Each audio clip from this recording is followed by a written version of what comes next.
to order. We'll start with the pledge to the flag. Pledge allegiance to the flag of the United States of America and to the republic for which it stands, one nation, under God, indivisible, with liberty and justice for all. Roll call. Here. Here. Here. Here. Here. Here. Here. Correspondence. We have received three more pieces of correspondence to add to the list here. One from Cindy Suzek in support of Councilman,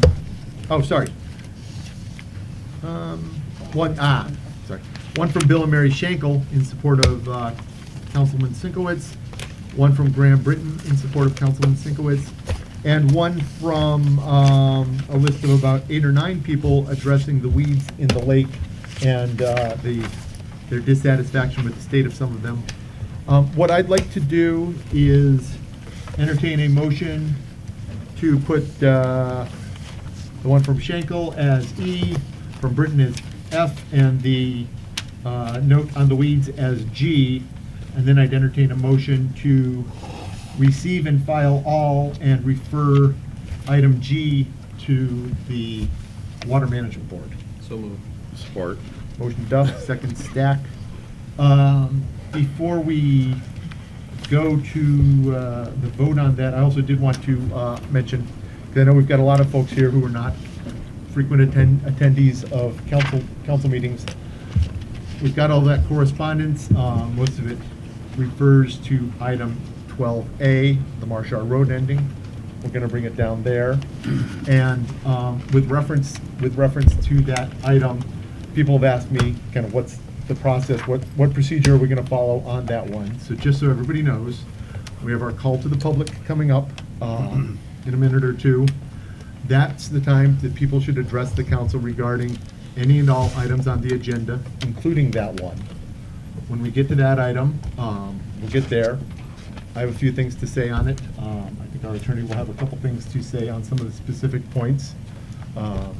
Councilman Stack asked to have it put on, so I'll go to him first. Mr. Sienkiewicz asked to address it, so I'll go to him next. We'll have discussion on council, but and then we'll see what comes forth from that discussion. So that's the process we're following with that one tonight. I know a lot of people are wondering what we're doing there. That's how we're going to proceed. So with that, so everybody knows where the correspondence is. All right, the correspondence will be going into 12A. We're going to pull them. We're going to receive and file it. Right. It's part of our record. We can certainly refer to it in 12A. I mean, we've received it. Okay. So I don't know that we don't need to, we have it as a council. We can refer to it whenever we want. Right. Okay. But we don't need to refer to somebody like we do the one on the weeds. I want to make sure we refer that to the Water Management Board so they get it. Okay. So with that, we have a motion, we have a second.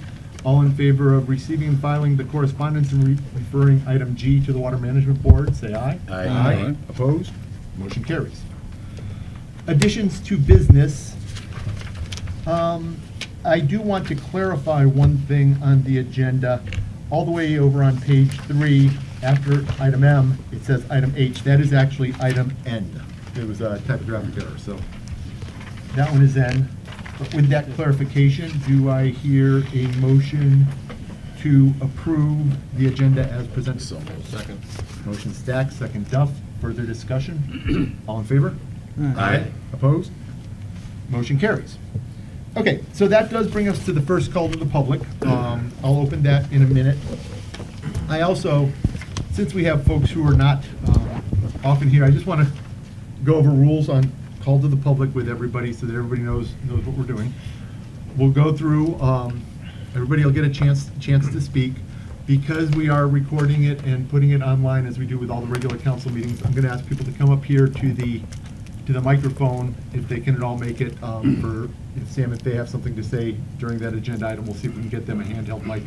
But I want to make sure that that the audio is good, everybody can hear all around. Everybody gets to talk. You get up to 5 minutes. Please do not feel obliged to take the full 5 minutes. We've got a lot of folks we'd like to move through, perfectly okay to say, you know, I agree with this person, I disagree with that person. If you want to get yourself on the record, do so. And also, last item, just to make sure that everybody understands, call to the public, you address the chair, so everybody addresses me. It's not a time for council people to debate with the members of the public, not a time for members of the public to debate with council. This is really a chance for you to give us your input on the issue. Let us know, we'll hear it, and then we can move on and start to work through the agenda. So with that, I will open the call to the public. I was about to say none. Yes, come on up, and also please give us your name and address so that we have it for the record. Thank you, Mr. President. My name is Stephen Cohen. I am the author of one of the letters you received. And if I understand your rules, we're supposed to speak to that now and then. Speak to that now. Is that you're the attorney who wrote the letter? Yeah, and I think we are going to have our attorney address that some, but yeah, speak to it now, and then we'll see what we. Well, if you want me to wait till later, I can do No, that. now is best. My purpose in being here, I was requested by my clients to be here, not for the purposes of engendering litigation. I know that's hard for anybody to believe since I'm a lawyer. The purpose, and I think Ms. Olowski will understand this, my purpose is to try and avoid any litigation and to resolve something that it's my understanding that this village has resolved on countless other occasions.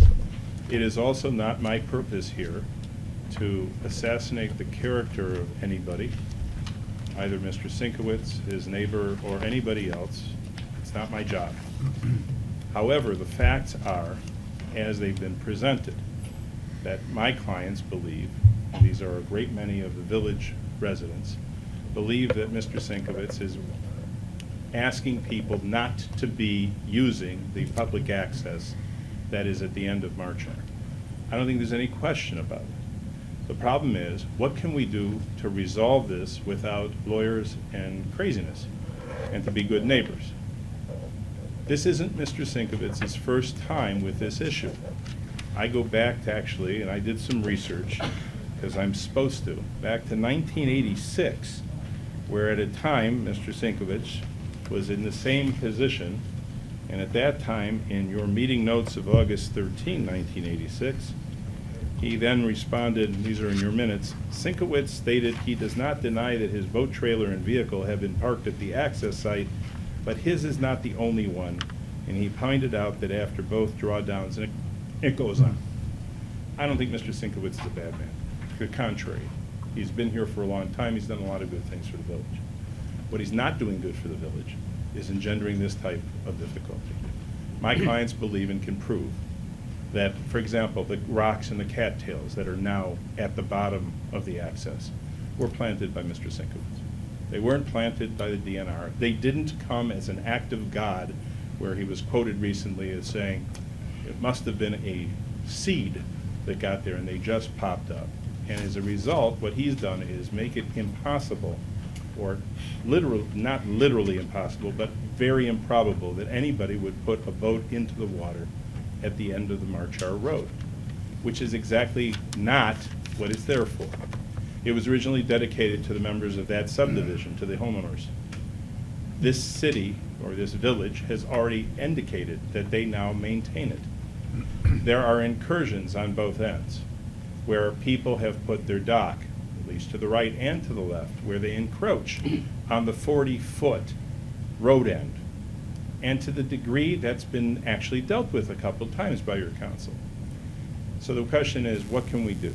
Well, because I don't know your village, because I live in an area that has nothing to do with water, except the water bills that I get to pay, I made inquiry of your city attorney. Now, normally I do that because, as some lawyers, at least me, believe that you should call up your opponent, so to speak, she represents the village, and say, what can I do? What can I do to avoid a problem?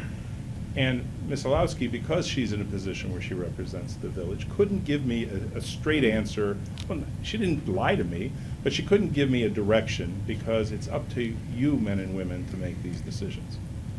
One, it's pretty clear that it is an open access site, specifically for the people in that subdivision. that neither Mr. Sienkiewicz or his neighbor, who I understand now wrote a letter in support, seemingly for obvious reasons, because if you look into this, you'll find out that their dock really does encroach quite a bit. It has to be open. You can't plant things in the hopes that people won't use it. You can't try and co-opt it. Now, according to your ordinances, and I had a lot of fun reading them, you don't have many ordinances. That's why I had so much fun. There are actually criminal ordinances that you have that are a little bit trifling, but I will tell you what my research showed.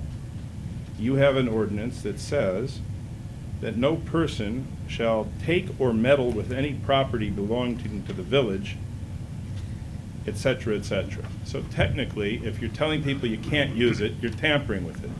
That's your ordinance 65801. These are all misdemeanors, by the way. I don't think, or disturbance in business or public place or of lawful meetings, 662.02. No person shall make or excite any disturbance or contention in any park, street, lane, alley, highway, public building, public ground, or public park. That's also a misdemeanor. Annoying conduct, which probably would apply to me, 662.06. No person shall accost or otherwise annoy, either by word of mouth, sign, or motion, any person in any public place. Now, do I want to make anybody who is prohibiting people from using this land into a misdemeanant? No, I don't. And there's a state law passed in 2012. It's also a misdemeanor. I don't think there's any question what's going on here. The question is, how do we stop it? I have not looked into the issue of standing as to whether or not my clients have the right to sue this village, because that's not what they want me to do. I also don't know, and haven't finished my research, to determine whether or not I can seek an injunction against the people who are doing this, to get a circuit court judge to say stop. Here's what my people want, and these are your citizenry. They want a new survey done, and they want any encroachments removed. They want permission, if it's necessary at their own expense, to be able to get rid of the cattails and the rocks so that the access is open, so there's no impediment. And they want, if necessary, whatever actions you can take so that they never have to bother this council again with something that's been decided, at least to my knowledge, on 3 different occasions. This plat was done in 1922. The access road, the road at Marchar, was deeded back from the Oakland County Road Commission in 1954. I read your prior council's letters from various meetings, and I quoted them in my letter to all of you. I can be, according to my wife and children, a very nice guy. But according to everybody else, I can also be what lawyers sometimes have to be, is tough. I'm here not to be tough. I'm here to resolve. This is a very peaceful village. You don't need this, and neither do they. So I'm asking the council to make whatever motions are necessary to find out what's necessary to do a new survey, because it's a 40-foot road, to see what encroachments there are, and and I don't have any problem if you want us to investigate the cost of a private, independent survey, and then determine whether or not my clients would bear that cost. Because the whole idea is not to cost the village money. I don't want to do that. But something has to be done. I think you understand where we're coming from, and I appreciate you giving me the time to address you. Thank you, Mr. Cohen. All right. Call to the public. Come on up. Larry Jones, 2570 Canal Drive. I just want to talk about the cattails. I've got cattails. I didn't plant them. I had a whole island drifted in front of my house. That's about it. All right. Thank you. Yes, ma'am.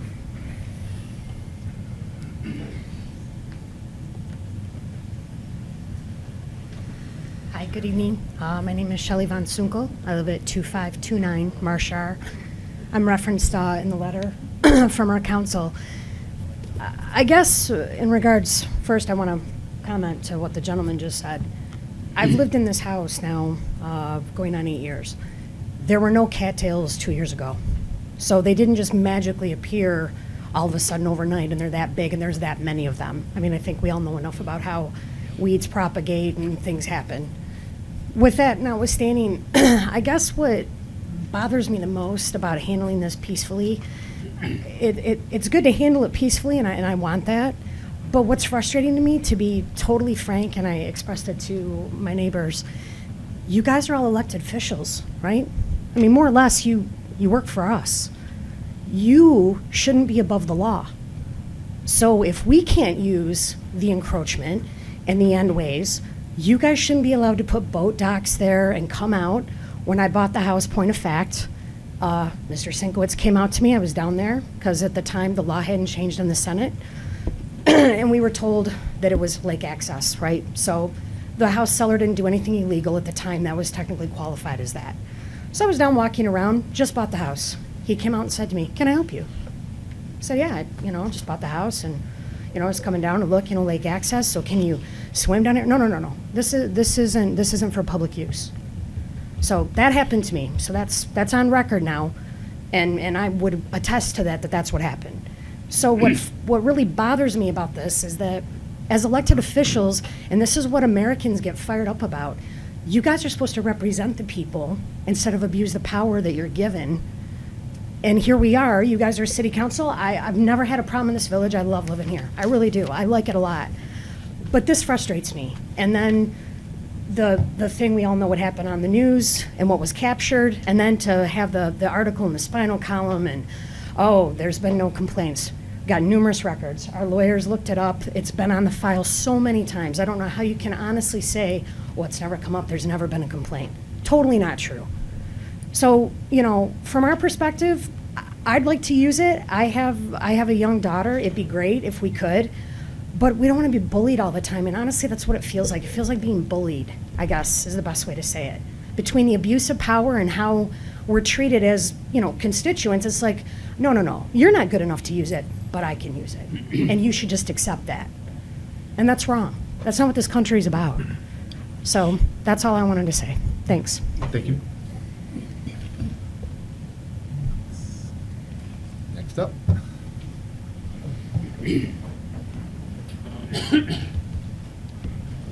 Hi, I'm Joe Donzilla, 1311 Glengarry. You know me, we've been here before. The lawyer pointed out some things and that lady pointed out some things. Okay, you guys are elected. I know you don't make a lot of money and it's a lot of, it's a rough job to have to do. But okay, I always said along this is little fiefdom here. It's Wolverine Lakes, fiefdom. Certain people run it. Okay, you had me, you ticketed me. Okay, we went to court. I basically won in court, representing myself, but I can't pursue what I was doing because I've had some medical problems myself. I think it's because I couldn't keep doing the exercising I was doing. But I think you should address this because, okay, you're all elected. This is not, it's a Wolverine Lakes, the whole village. What is it, 2 miles square? How many houses are there? How many houses are on the lakefront? It's not the Lakefront Owners Association. It is the village of Wolverine Lake. And I think you should take consideration of all the people in the village. Thank you. Thank you. Next. Sure.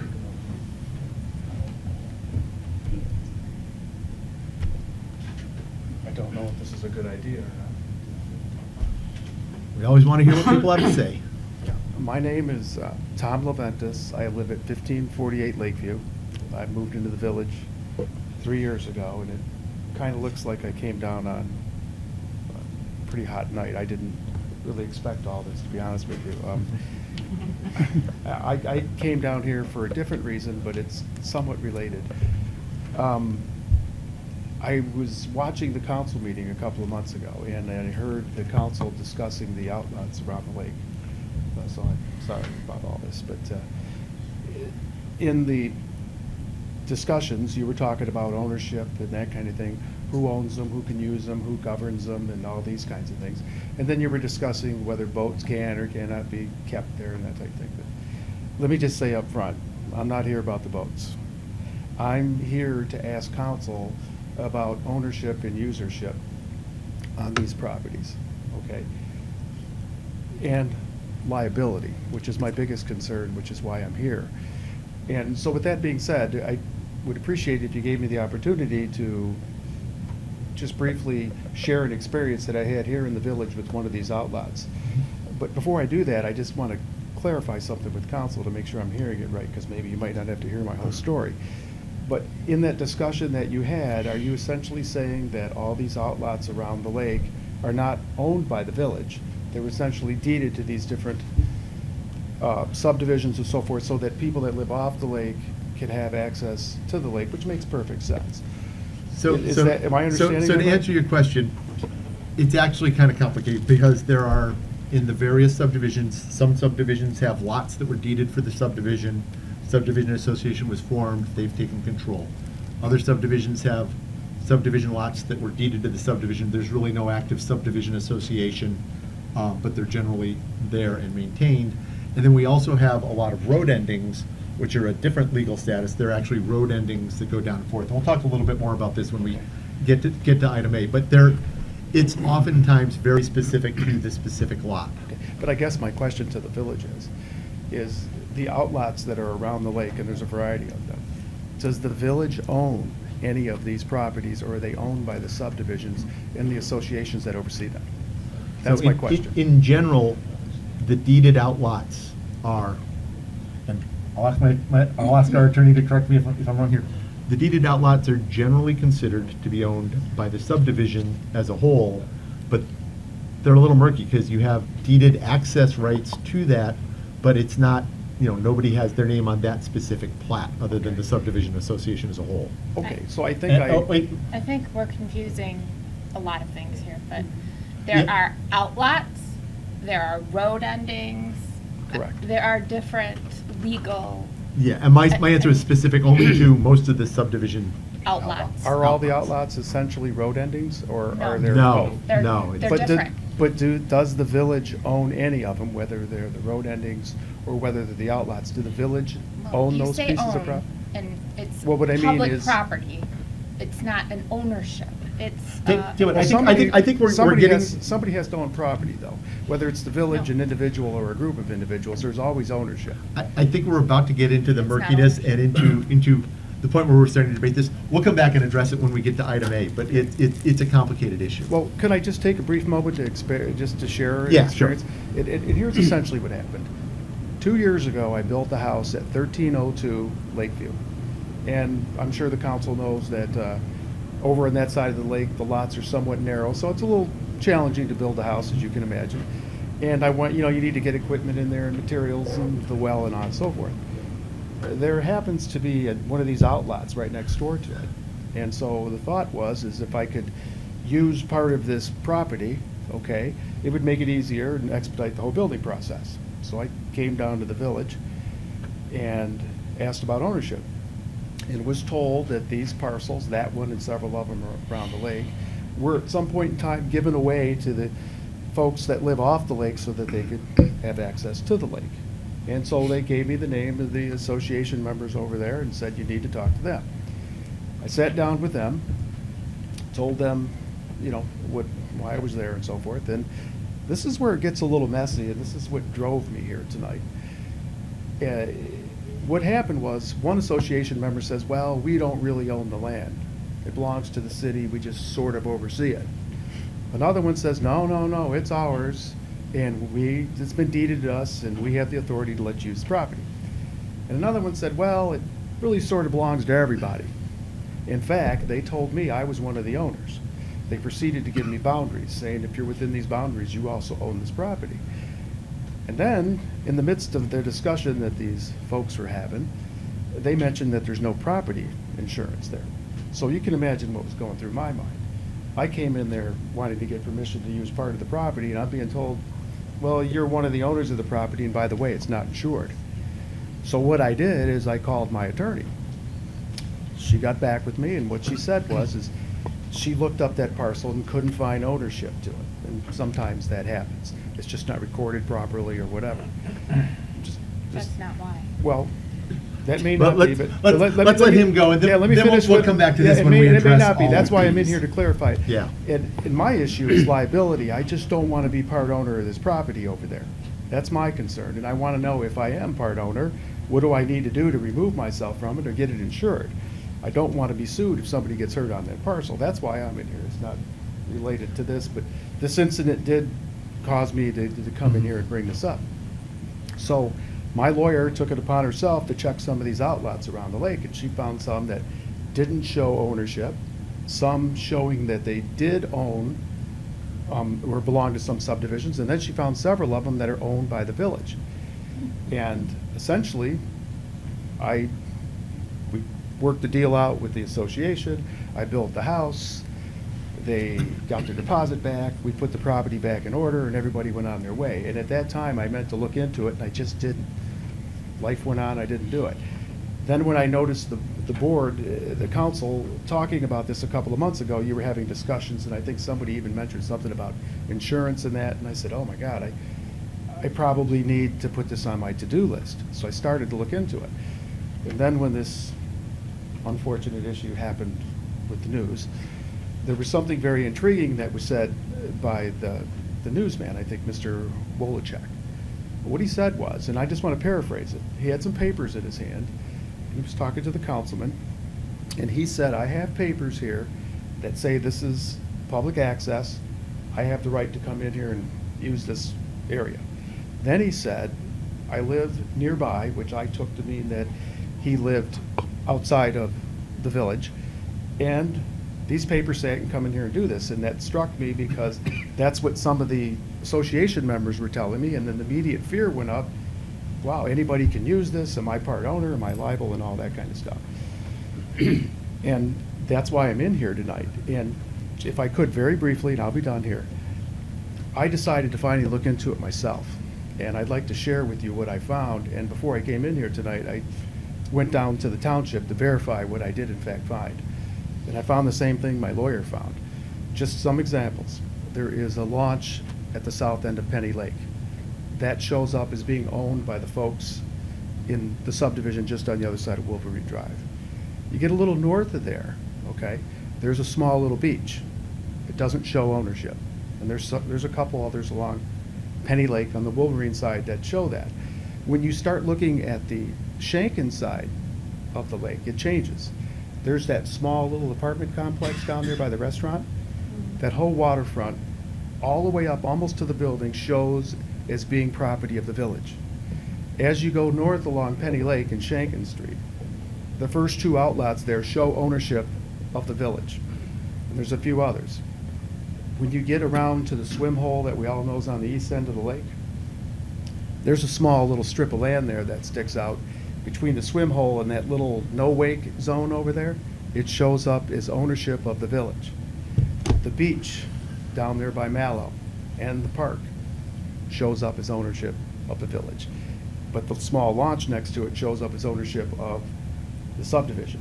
And then there's, I'm almost done here. Then there's one more small beach off of Del Monte Street near Benstein. And interestingly enough, that parcel is split in half.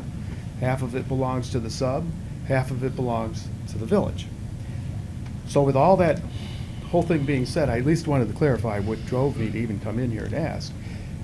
I think, Mr. Scott, I think you were one of the ones that said that you had reviewed the deeds recently and that kind of thing.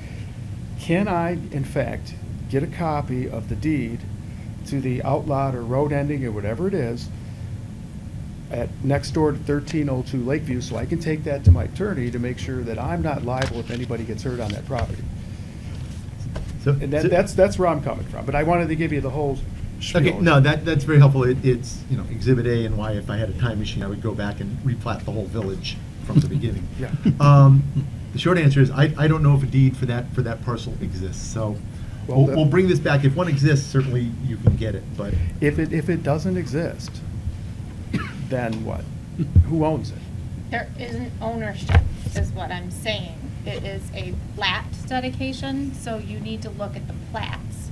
You're confusing outlots with road endings, with easements. One of the properties I think you referenced is actually property that the DNR deeded to the village, so there would be a deed for that.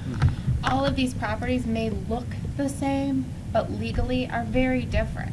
So property that is platted, whether it's to the lot owners or to the public, to the village, there's no deed conveyed. So who gets to use this land? I mean, I heard Well, it somebody depends mention on, everyone tonight is different. that this is supposed to... tell you what, before we go too far down this one, I think we're Okay. really going into some of the stuff we're gonna address in A, but I think that's good input Okay. for us. Hopefully we'll be able to answer some of your Okay, questions. I just think people around the village don't look at it as road endings or outlets. I think they're just all looked as outlets that everybody gets to use.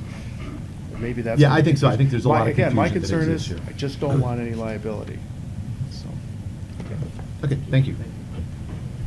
Yes, ma'am.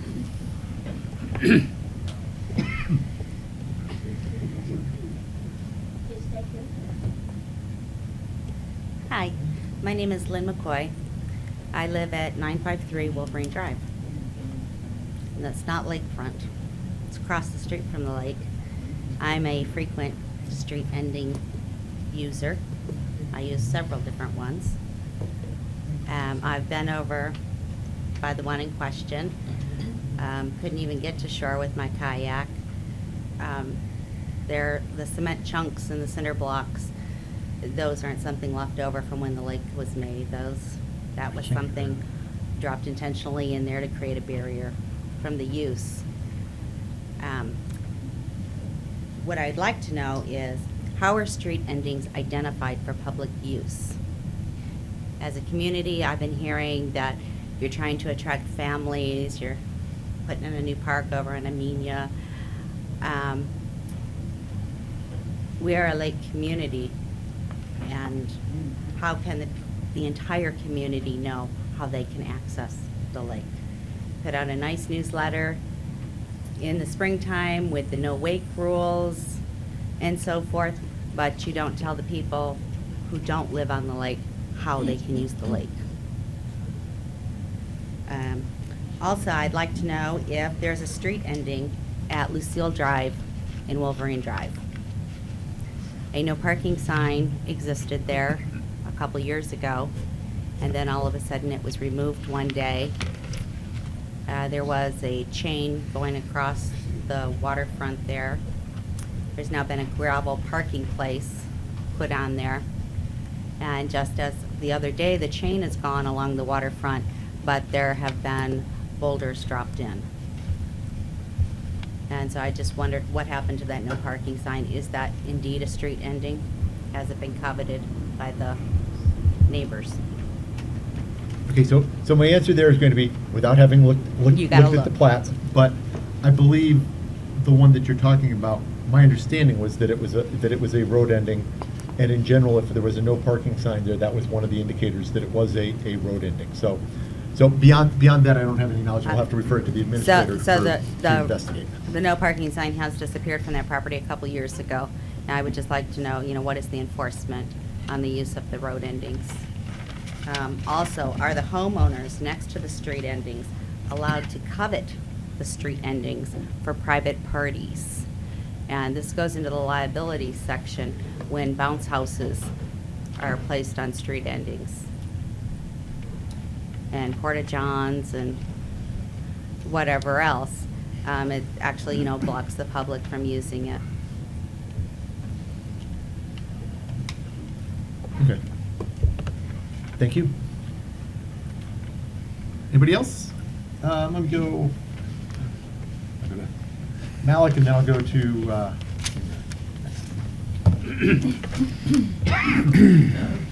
Bob Malik, 1620 Thurston. I'd just like to address the gentleman that was ahead of this lady about the park on Del Monte. Okay, the village has no involvement in that park. If you go back to the plats, it's deeded completely to Spring Lake Heights subdivision. Next door to that park is a home. To the east of that home is another dedicated parkway. Go down the street, we have a third one, okay? And then at the very end of Del Monte, where there is a road ending, we have an easement there that leads to a promenade. To get answers on this, I believe, council might agree with me, you have to go back to the plats. You know, you can't go and look at this and look at that. You have to go back to the deeded plats to find out who belongs to what. And to come up and have half the right information is improper. I know, I've been involved with the council, with my subdivision, and believe me, we have the plats, the dates to the 1920s, the whole ball of wax. So if somebody's gonna do something, they need to do it from start to finish, not half. Thank you. Thank you.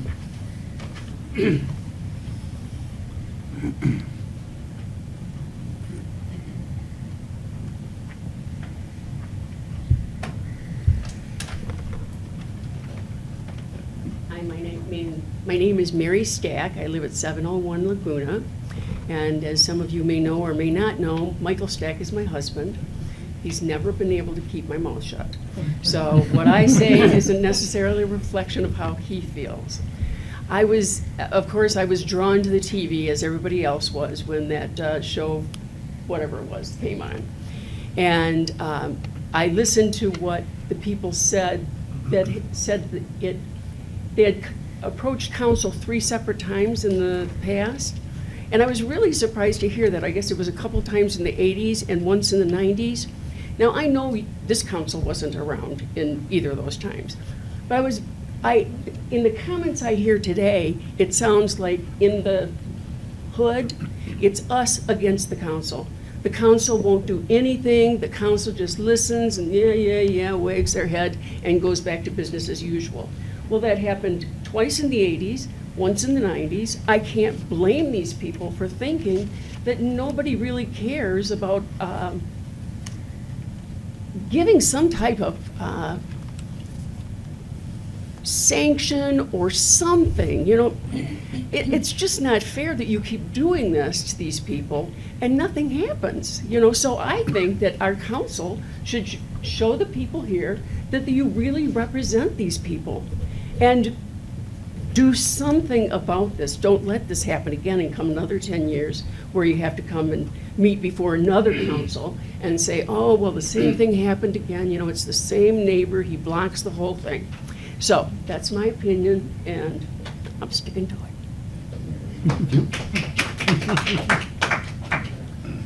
Anybody else? First call to the public. Sam, can you make it there, or should we get you the handheld? Yeah, we'll get, Sam, oh, there we go. Perfect. Sam Stamper, 797 Dunreath, Wolverine Village. I hesitate to bring this up. I said tonight I was going to keep my mouth shut when I come over here. But we just had a gentleman over here sitting over on the other side that said something, but I'd like a clear understanding on. To go back to the original plats. We went through that the last couple of years with a temporary storage building, which had been up about around 24 years. Laws or statutes or new rulings were introduced that said it was illegal to have it. It didn't matter that it had been up there for 24 years. A new rule come up and I had to take it down. We had to take it down. So I don't know, I don't understand about the plats overruling and taking precedence over it, because it certainly didn't do it in our case. And But that's okay. it's okay, it's down, but I wasn't happy. I still wish it was up there, and when wintertime comes and they has to drag the trash cans around over that pile of snow, I'll think about it and having to be taken down. And Then has policemen come and put that down for us, and I really appreciate that. And Off duty, I want you to know. and I still enjoy living in Wolverine Village, but I think we got the short end of the stick on the deal. Okay, Hey, thanks. thank you.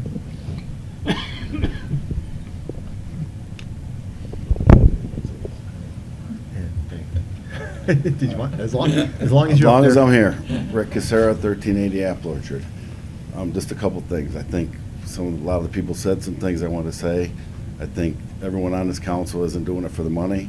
I think you should do it for the village, the better of the village. And if people have self-interest, I think they need to step down, or the council needs to ask them to step down.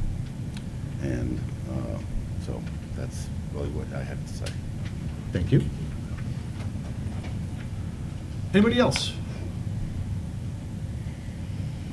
All right, seeing none, I'm going to close the first call to the public. Keep moving through the agenda here. Thank you, everybody. Brings us to item 7, approval of the consent agenda. Do I hear a motion to approve the consent agenda? So moved. Motion Stack, second Sienkiewicz. Further discussion? Can we get a roll call vote? Yes. Yes. Yes. Yes. Yes. Yes. Motion carries. Okay, that does bring us to item 12A, Marshar Road ending. And I think I'd like to start by saying a few things, and then we'll address some of the issues, and then we'll get out to further council discussion here. First of all, I want to thank everybody, those of you in the audience right now, those who spoke in this meeting, people who talked to me privately outside of this meeting, people who wrote to us, everybody for your input on this matter. It obviously shows that it matters a lot to a lot of people, and it's also, I think, brought up some issues with some other outlots and some other road endings throughout the village. One of the questions that came up repeatedly is, are you going to remove Councilman Sienkiewicz? Are you, what is the remedy? And the answer I've given a lot of people is the same answer that I'm probably going to say tonight, which is that we're all elected officials. Ed was elected in a contested election. He will be, if he chooses to run again, back on the ballot in November. And as elected officials, we're all answerable to the people, but the primary time that we're answerable to the people is the election. That's the purpose of those elections. And so I take that seriously. I don't say it just for Ed, but I take it for all of the council members. When issues come up, the fact that you're an elected official means that you are answerable to the people. The people put you there. I should hope that you take that in the spirit that you should as an elected official. And I think in a lot of cases, it's up to the people to decide whether you should continue in that office.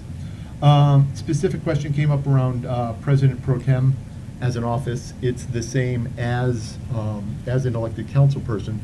There is in our charter a mechanism for removing council people or appointed officials, Pro Tem and President, from office. It essentially involves a hearing in which misconduct and malfeasance is found to happen through a majority vote. It's a fairly specific process that goes on there. A couple things involving the cattails, which have obviously been a source of much discussion. I think there's a lot of confusion around what got planted where, when. So the plantings that were done by the village happened, I believe it was about 10 years ago, 8 or 10 years ago, in a project with the Huron River Watershed Council, and it was on land. It was terrestrial plants that were planted, native plants that were planted as a runoff barrier, as just an experiment to see some of these places where water drained into the lake, if we could create a native planting. They didn't make it. It was probably too small of a patch to really sustain a good, healthy growth. After a few years, they died off. It went back to grass. The village has been planting it since then. As far as I know, nobody planted cattails. They grew there. They've grown. I know there's a lot of skepticism out there, but they grow in a lot of places around the lake. If you go out there and you look, there are cattails in a lot of places.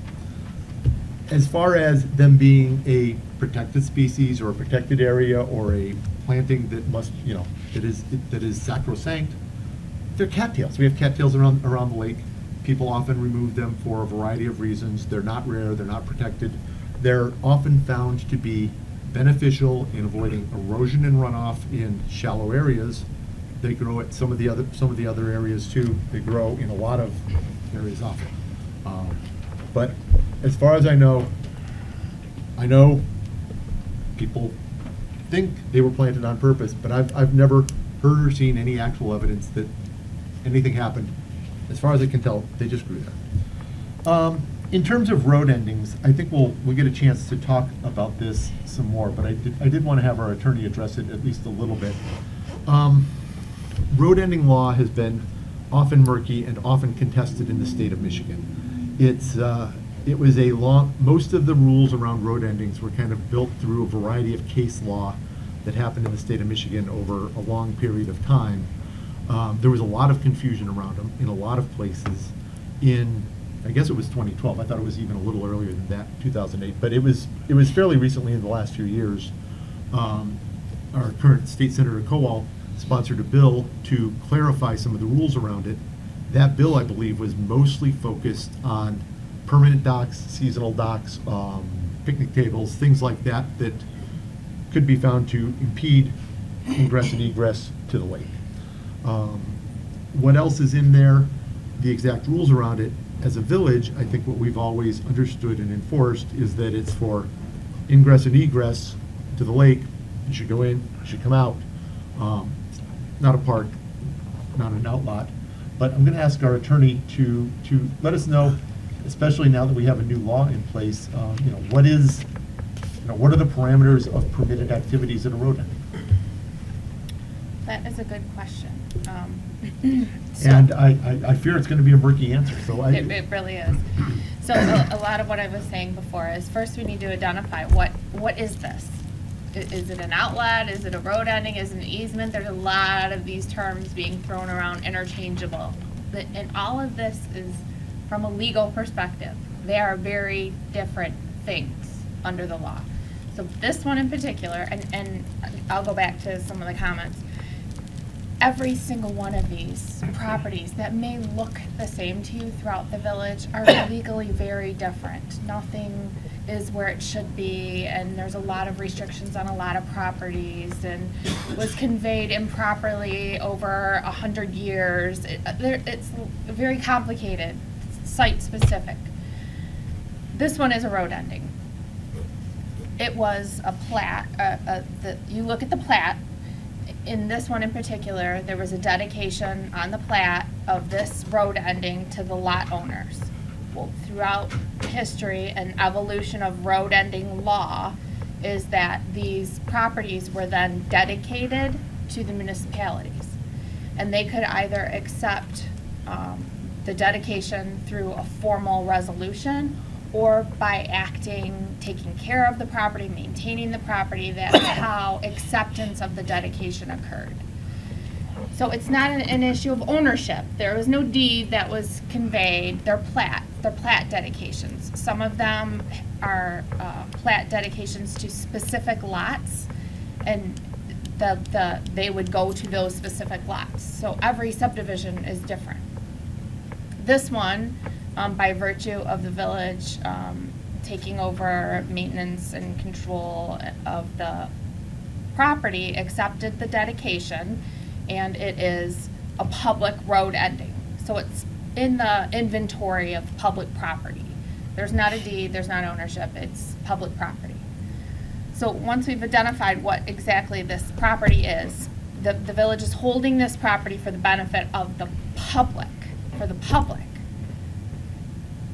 What is the rights that the public has in this property? So that's where Mr. Cohen was saying we don't have any ordinances that say what you can and cannot do on these public properties, depending on what they are. There is no, formal policy or ordinance that says you can fish, but you can't swim, you can do this, but you can't. It is just what has happened over time in these different areas. And it is not for the public to determine what rights of use they have. Because one person could say, well, we have a right to fish here, and another person could say, we have a right to swim here, and we have a right.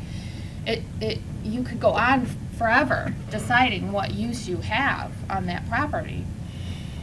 This- Go ahead. This law that was adopted in 2012, what it does, this is part of the Natural Resource and Environmental Protection Act, which is for the most part promulgated by the DNR. But in this instance, it makes it a criminal offense for someone to put a dock or moor a boat overnight or conduct activities that interfere with ingress and egress. So the remedy for that is the issuance of a misdemeanor citation. That's what that law, that's all that law does. It just allows for a peace officer, whether that's a Village of Wolverine Lake officer or a DNR peace officer, to go issue a misdemeanor for someone putting a dock on a public road ending. And they're public road endings. They're not private road endings. So if it's your contention that this is a private road ending for just the lot owners of that sub, then this law wouldn't even apply. This is only for public road endings. This is a public road ending. So that statute isn't a remedy unless we're just gonna go arrest people for doing these things. It's a misdemeanor. And I can tell you. And I think we all don't want to go down that path. No, because you're going to go to 52nd First District Court, and a judge isn't going to throw someone in jail for allegedly planning cattails. It's not going to happen. So we have to look at what are our other remedies. What can we do? Another term that's been thrown out there is encroachment. Okay, so we have public property, public road ending. The village looks at its ordinances to determine what is an encroachment. For instance, if we have a drainage ditch on property and someone has constructed something that is interfering with the drainage ditch, we can go out and issue a civil infraction for encroachment of that drainage ditch. But we need a specific regulation in place to do that. Another remedy that we have is, which we have done, is if there is a complete encroachment on public property, to remove that encroachment. Here's a problem though. When you have, for instance, on a public property, let's say there's a dock that is constructed on a private piece of property and is partially encroaching on public property. The village can't just go onto private property, remove the dock because it's partially encroaching on public property. We'd have to go to circuit court and we'd have to get an order, tens of thousands of dollars and time spent to remove a dock that's on private property that is encroaching on the public property. So the village, and there are encroachments everywhere in this village because nothing is where it is supposed to be. These plats are 100, 200 years old. If the village would, they'd spend their entire general fund removing partial encroachments. So they have to look at how much are these encroachments interfering with the use of the public.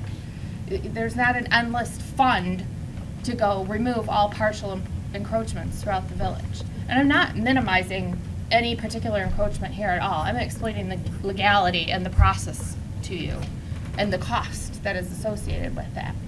So what needs to be identified is what are the access rights? What are the use rights for this property? And I know a lot of people have a lot of ideas what they think those are, but what are they really? And is there an actual violation of those rights going on? Is the encroachment interfering with rights? All of these things need to be looked at. But they're legal issues, and there's a lot of confusion with terms and enforcement remedies, and there's, like I said, criminal remedies, there's civil infractions, there's injunctive relief we can get in circuit court. It's not all the same. Okay, so a couple of quick follow-up questions on what you had to say there. The first is, I heard that the 2012 law, which may or may not apply here, forbids activities that interfere with ingress or egress. It doesn't specifically define those activities, does it? It doesn't define what ingress and egress is. Much less the activities that would interfere with. That's right. And is this the sort of thing, because we don't have a village ordinance that really addresses road endings in particular, in great part because for a long time it was a matter of case law in various places and state law that we might not have had much say over with an ordinance anyways. Is this the sort of thing where we could now potentially put in a road ordinance usage, or sorry, a road ending usage ordinance that would better define it, better standardize it, say how they should be marked, say what's permitted, what's not permitted, and perhaps bring some clarity to this in the village? Yes. Thank you. That is, It's like a work session. it's quite a few work sessions, and I suspect the planning, but actually it's a positive because that wasn't something we could do before, and I think that one thing I heard clearly from a lot of people in the last month is that there's a lot of confusion over these lots, outlots, road endings, And I say deeded. that with every one of those is probably gonna be different, that you're gonna be able to look at, like restrictions and uses and, you know. I understand. But, yes, This, if it's not this road ending, it's another. They Yes. come back, they all have their season. Yes. I would like us to address both the specific issues here and the issue across the village in a way that, should help to clarify things all around. Okay, I think that was what I needed there. Last item I have before I go to Councilperson Stack is, I do want to say that, I saw the report. I heard from people. I was disappointed in you, Ed, that you were representing yourself as from the village while keeping people out of that lot. And I know the report was edited in a way to make you look particularly bad at it, but I did hear that from other people who didn't want to go on camera, that's how they felt you had represented themselves to you. So that was disappointing. I think as a council, we've been pretty clear overall, certainly while I've been president, that we want to have an open village. We want to get people appropriate access to the lake. We want to try to make a village in which we can all get along and we can all have clear rules. So that's what I have to say on this. I'm going to go to Councilperson Stack next, and then we'll go to Councilperson Sinkowitz. Okay. Originally, I presented this as to look into the president pro tem status of that after the Hall of Shame article came out, and I'm not an attorney, nor do I play one on TV, but ingress and egress, to me, are pretty simple, and it was very obvious that Ed was blocking ingress and egress. As an elected official, we're here to support the people. We're here to support their rights, not take rights away from them, not deny rights from them. To me, you get a vote because somebody is confident, has confidence in you, and they have trust in you. When I saw that, my confidence was blown out of the water. My trust was blown out of the water. At a minimum, I want to keep this simple, short. I would like to ask Mr. Sienkiewicz to resign as president pro tem at the minimum. All right, and I think that's what you had, so. Yes, and like I said, I want to keep it short. It was pretty obvious. There's two words that stick out in the state law, ingress, egress. It was very obvious that Mr. Sienkiewicz blocked ingress into the lake. And I think that if we are to allow ingress and egress, that means that the broken up concrete and whatever else is down there blocking ingress or egress, and that portion be removed as well as the cattails. All right, thank you. Mr. Sienkiewicz. Well, first of all, I can't remember the last time that anybody brought anything to council regarding this easement, whether it was no fishing or cattails or anything. I know in the last 5 or 10 years that nothing ever came to the council as far as an agenda item. But I think the thing that irritates me more than anything is that a few residents, instead of coming to the council, voicing their complaint, and if they had no satisfaction, would take matters into their own hand. But to viciously go out and get a reporter to attack my credibility, I thought was very poor. And a couple of things I want to point out. In the original video that he took in front of my house or the easement, two boys with a kayak and hidden cameras and microphones came down to the lake. They looked around, and then the next thing you know, they went right through the cattails and vandalized them. So I walked out there, and yeah, it sounds funny, but when you look at them and you see them there, then you see them all smashed down. That's not a pretty sight.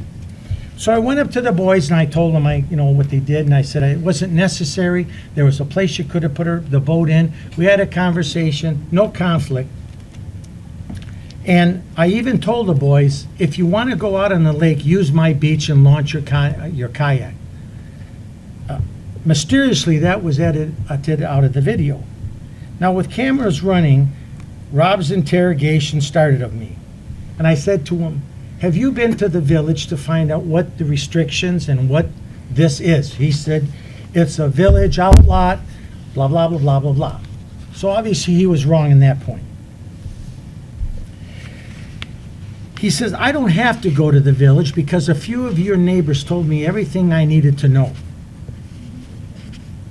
First of all, they said that I planted trees on Oakview. There's never been any trees on Marchar that go across Oakview. That was not true. Then there's a picture that's 30 years old of me having a truck parked there, saying that I was blocking the easement so people couldn't get down there. Well, common sense would say if I'm blocking the easement, I'd park the truck the long way, not backing it in. It was only backed in because, and I can't remember, but more than likely I came home for lunch, put the truck over there so the street wasn't blocked, and left. I never parked there overnight or anything. But that picture is 30 years old. Now, rocks and stones. You got to talk to Mr. Corrales about that. Because about 25 years ago, he and his cronies went to a construction site that a building was being demolished. They filled their pickup trucks with rocks, concrete, brick, metal, and filled in that little easement there out towards the seawall that was already in place. And they constructed a dock, and this was done in the summer. The DNR got involved, and that fall, in November, they were all back out there picking up all the rocks and bricks, broken concrete, and steel that they illegally put in the lake and had their dock pulled out. So anybody that wants to talk about rocks and concrete, it wasn't Mr. Sienkiewicz, it was Mr. Corrales and his gang. Okay, now, they even told Rob that, in this interview with me, that when Oakview was paved, I got, on taxpayers' dollars, my driveway asphalted. Now, the problem is the road was done at a different time and by a different contractor, and our village engineer was there supervising it, so that didn't happen. So even Rob knows a lie when he hears it, and conveniently, this was edited out of, the whole thing was edited out of that video. Now, the rain event. I said to him that when we have a big rain event, storm water and debris and crap from the lake wash down this easement and go to the lake. And that's why the vegetation is there, is to try to hold some of that back. Rob conveniently used the word crap out of context and edited it so it made it sound like I was referring to residents as crap. More creative editing. Casey made a remark at the end of the video that, boy, if you try to put a boat down there, Ed would stop you. Her, Pete, and other neighbors have been putting boats in for a long time.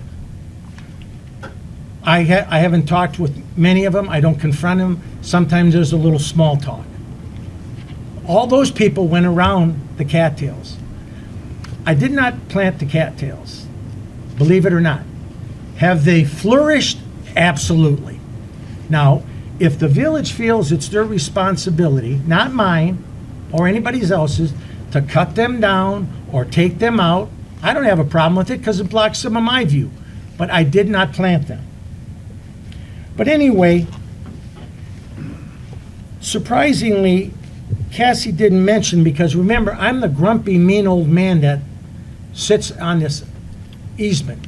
Her and her boyfriend were sitting on the easement the night of the 4th of July, or the 3rd of July. I walked up to him, I said, hey, would you guys like to go on my pontoon and watch the fireworks? Doesn't sound like a grumpy old man to me. So basically, even our 2 local papers supported the comments about the road easement I made. These comments were the same thing that was in the Spinal Column and the same thing that was in the West Ender. If they're not right, then they should be changed. But if they're correct, that's something else that has to be looked at. What this video showed was a shameless attempt of a few residents to ruin my reputation and tarnish the village's image. Take an unscrupulous, rude reporter with negative editing skills and some slanderous residents who are unable to speak the truth, and that's the people that should be in the Hall of Shame. Thank you, Mr. President. Okay. I think I'm going to go to other council people now for comment.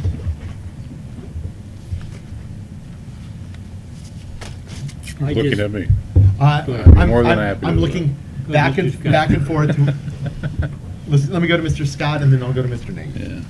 I think one of the core things that I hear coming through over and over again is these chairs do represent the people in this village. And we all have the possibility of misusing the power that's invested in this chair.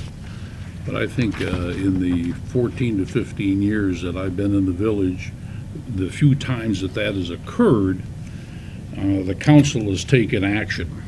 And I think the core thing is there a road ending? Is access available? As, let's say, undefined as what that access can be, was there interference relative to what you did, Ed, in one event or 2 or 3 or 4? Now, you say that, I guess, the letter that's been presented by the attorney on behalf of these citizens is inaccurate, that you don't remember other times that this was discussed, or that there were other things told and rendered to you. No, it's been discussed before. It has been discussed I'm before. referring to in the last 5 to 10 years. But it seems to me that you clearly understood at one point in time or on another point in time that this was in fact a road ending, and that there was public access that should be available to it, and that you shouldn't have exercised any inferred command over it on behalf of the village, which is what I saw on that tape. And I was a little disturbed by what went on and the methodology used by that reporter. No doubt, I wouldn't know what would happen if I was confronted by that kind of microphone. At the same point in time, what really, really upset me was to get a copy of the letter that was presented and to see that you had knowledge of this being a road ending, and yet you continue to present yourself on behalf of your own interest over and above the village's interest or the citizens' interest to block access. And I think if we're going to do anything, as a council, I've seen this before. I think you led or were part of the charge before. Another council member was censured for that kind of activity. I would like to make 2 motions, which I did a small amount of research on. And one of those motions is to indicate that I think you have to apologize to this village and apologize to the citizens for your activity, And the other thing is, I would like to have an open discussion on a censure that this village council should place against you for the activities that you went and did knowingly, even though, as I said, there's a history purported to be a good, strong presentation that you shouldn't have interfered with this kind of access. So I would like to make two motions. One, that there be a apology rendered by you to the citizenry of the village, and number two. So let me get motions one at a time. Okay, thank So you. I hear a motion to ask Mr. Sienkiewicz to apologize to, was it the village or the residents of the village? Well, I guess to council and the residents of the village. To council and the residents of the village. Do I hear a second for that motion? So I hear a second from, did I hear? He got there From Duff. half a second Okay. ahead. So let's get discussion of that motion, and we'll get Excellent. to the next one. So, discussion on that motion. I'd just like to say I support what Mr. Scott has said, and I think, I know Mr. Sienkiewicz has done a lot for the village. Him and I have had disagreements over the years, but I think he needs to apologize to the residents as well as his council for some of the actions that he took. If he didn't even mention that he was a councilman in Wolverine Lake, I think that upset a lot of the people because he was bragging that I'm a councilman and I can do this and I can do that. And I don't think in his position that should be done. I mean, what we do outside the village, I can appreciate it. I mean, outside this meeting as a council person, I can appreciate that. And, you know, getting discussion or whatever and talking to people, but to use it that way, I just don't think that was the right way to do it. Thank you. I agree with that. It's still, I did make a request There- earlier, there- and I would there- like to get that addressed. And also, when is it a problem? If they haven't had a complaint in 5 or 10 years, the complaint in 1986, like John mentioned, 1995 and 1996, I mean, so it's only a problem if it's been within 5 years? If it goes That back problem was 20 taken years? care of at council when the DNR It came wasn't in. taken care of Well, because Here, it's let- happened again. Let's let him Yeah. answer first, and Yeah. then we'll go back. I'm not going to debate with him. Yeah. The best of my knowledge is when the DNR came in and made Corellis and his group remove all the stones, all the broken concrete, and the dock, that was what that was about. It was in the, I believe, in the late 80s. All right? And that happened.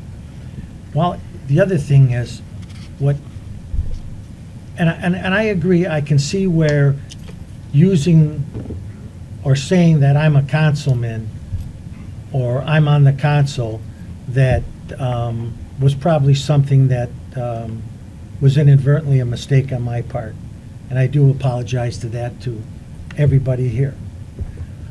But again, everything that I stated about that easement is exactly what the police chief told a reporter and Rob Wolchek. There's no fishing, there's no swimming, there's no bathing, there's no boating, there's no picnicking. You put the boat in and you take the boat out.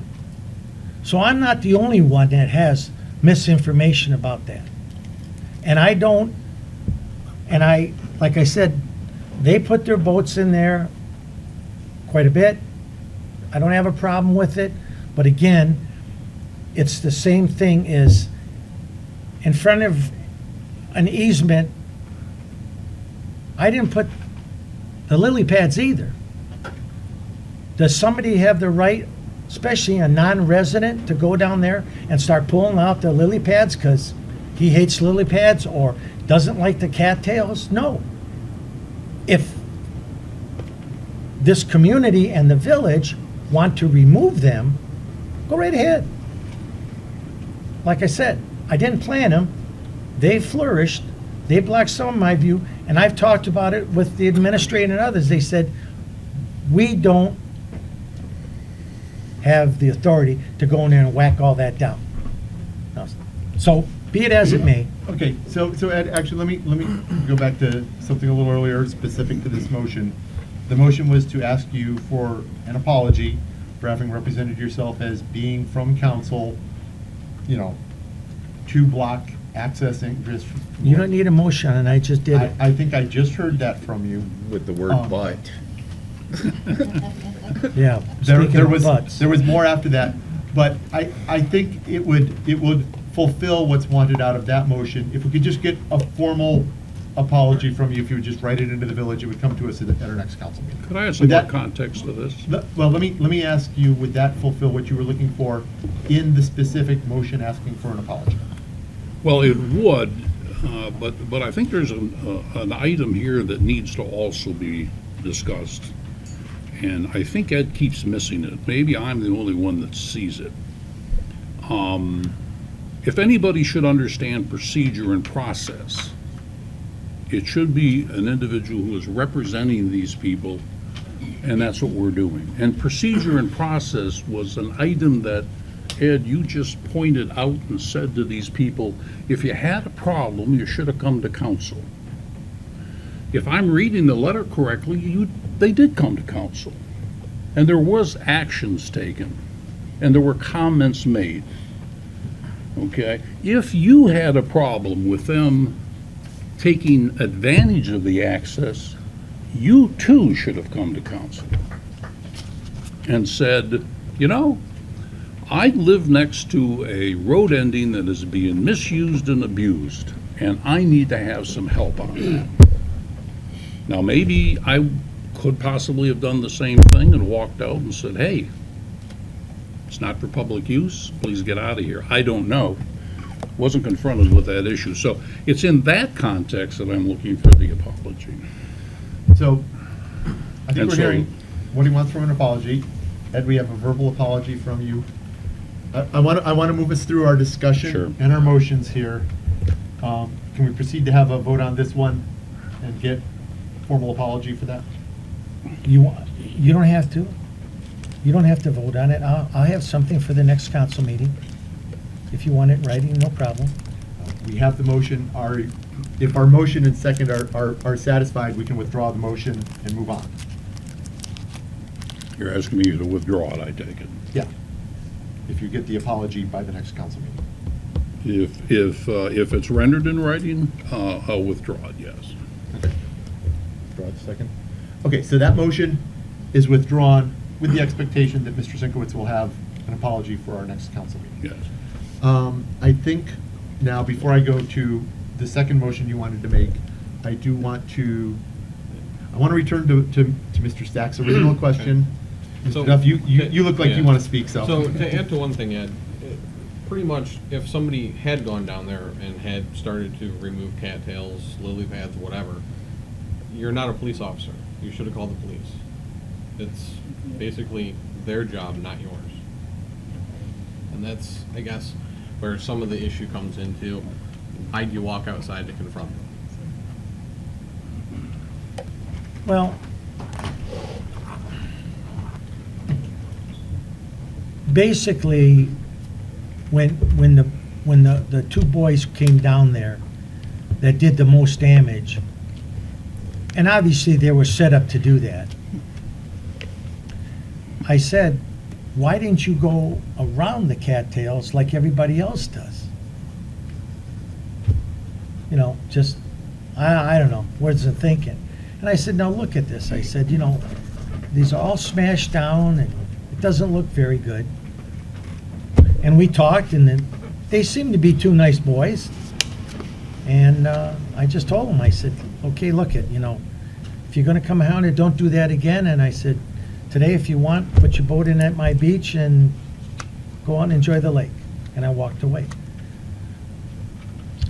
I guess you know, if every time somebody cut down cattails, we called the police wouldn't have a chance to go around the lake in a car.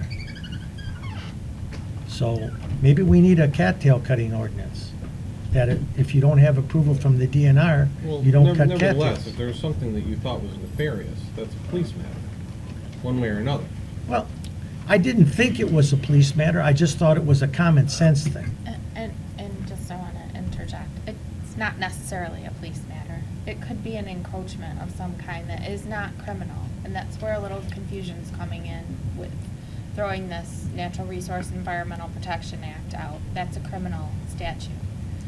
But could be instances, if you had regulations in place that said you couldn't obstruct, the lakefront with cattails, or whatever you want to say, then that would be more of a civil infraction, or potentially even a civil offense. So it isn't necessarily always criminal, just from an enforcement standpoint.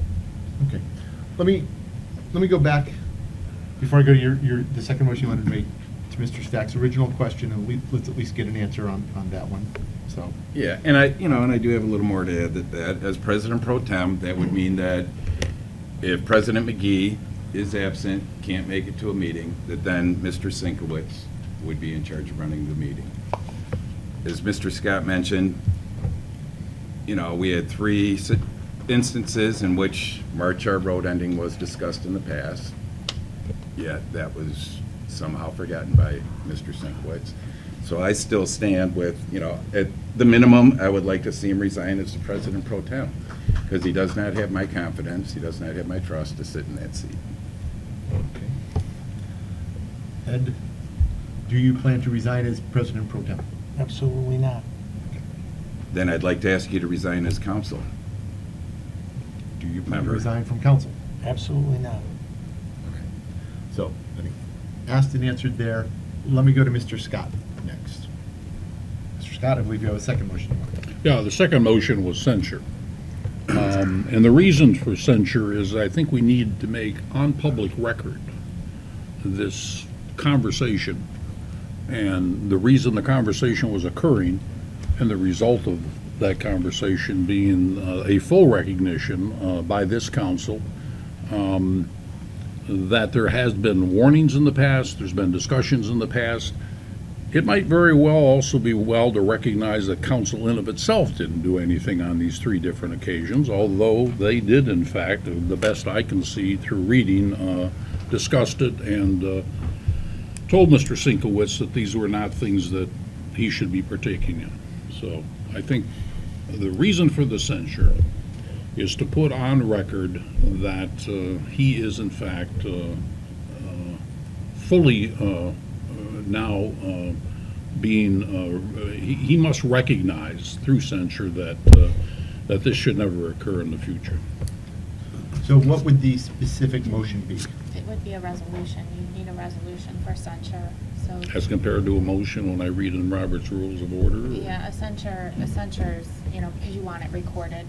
Mhm. It's a formal, So it's something I could bring back, is what you're saying? yeah, a resolution. Okay.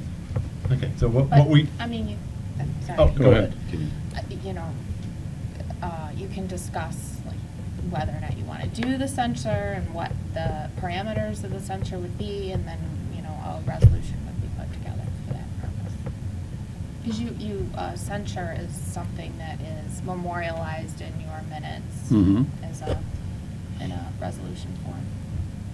So in other words, the context of that resolution would be a censure because of the activities engaged in, on behalf of Mr. Sienkiewicz in representing himself as a member of council to put force behind that engagement, is what you're saying.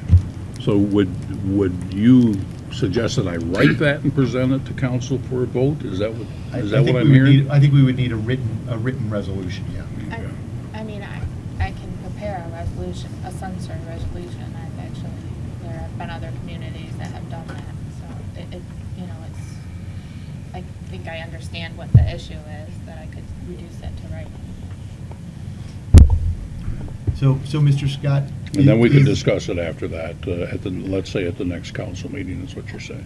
Yeah, some communities have adopted ethics ordinances that kind of spell out even potentially removal procedures, and it's like a phasing of, we'd start out with censure, or start out with.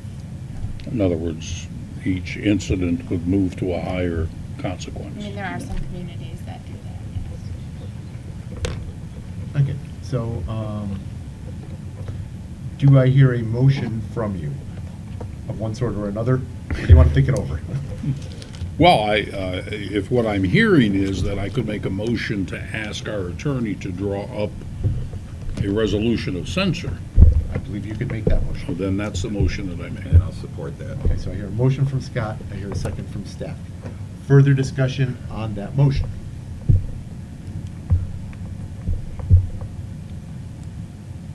I think that's a minimum that we need to do right now. I think Mr. Cotton made a good point there, okay? I mean, Mr. Sienkiewicz has done a lot, like I said, for the village before. But, I think at least myself and probably residents also have lost confidence in his decision-making, even to sit on as a president pro tem. That's why I think Mr. Stack asked him to step down from that position, because we've lost that confidence in him. Thank you. Okay. I think what we have here is a motion to prepare it. We can discuss it next month, the wording, what's appropriate, what's not appropriate in there.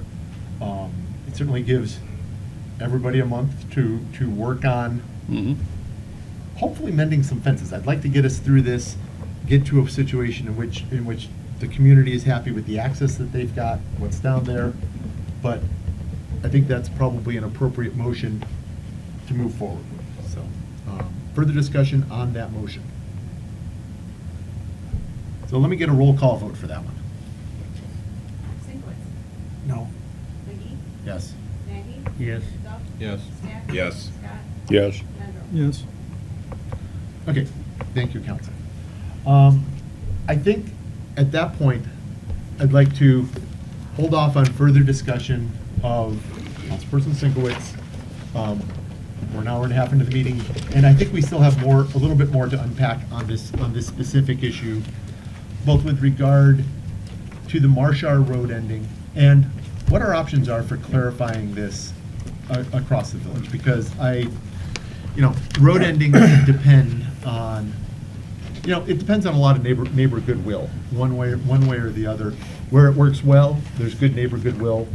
Where it works badly in other places, sometimes you get people who either come down and behave badly, or people who are down at the lake who behave badly. And but I'd like to see more clarity around that. I'd like to see one thing that has been discussed a couple times since this is signs clearly designating road endings, Right. what's Yes. appropriate, what's not appropriate, so that people know. Because right now, people don't know.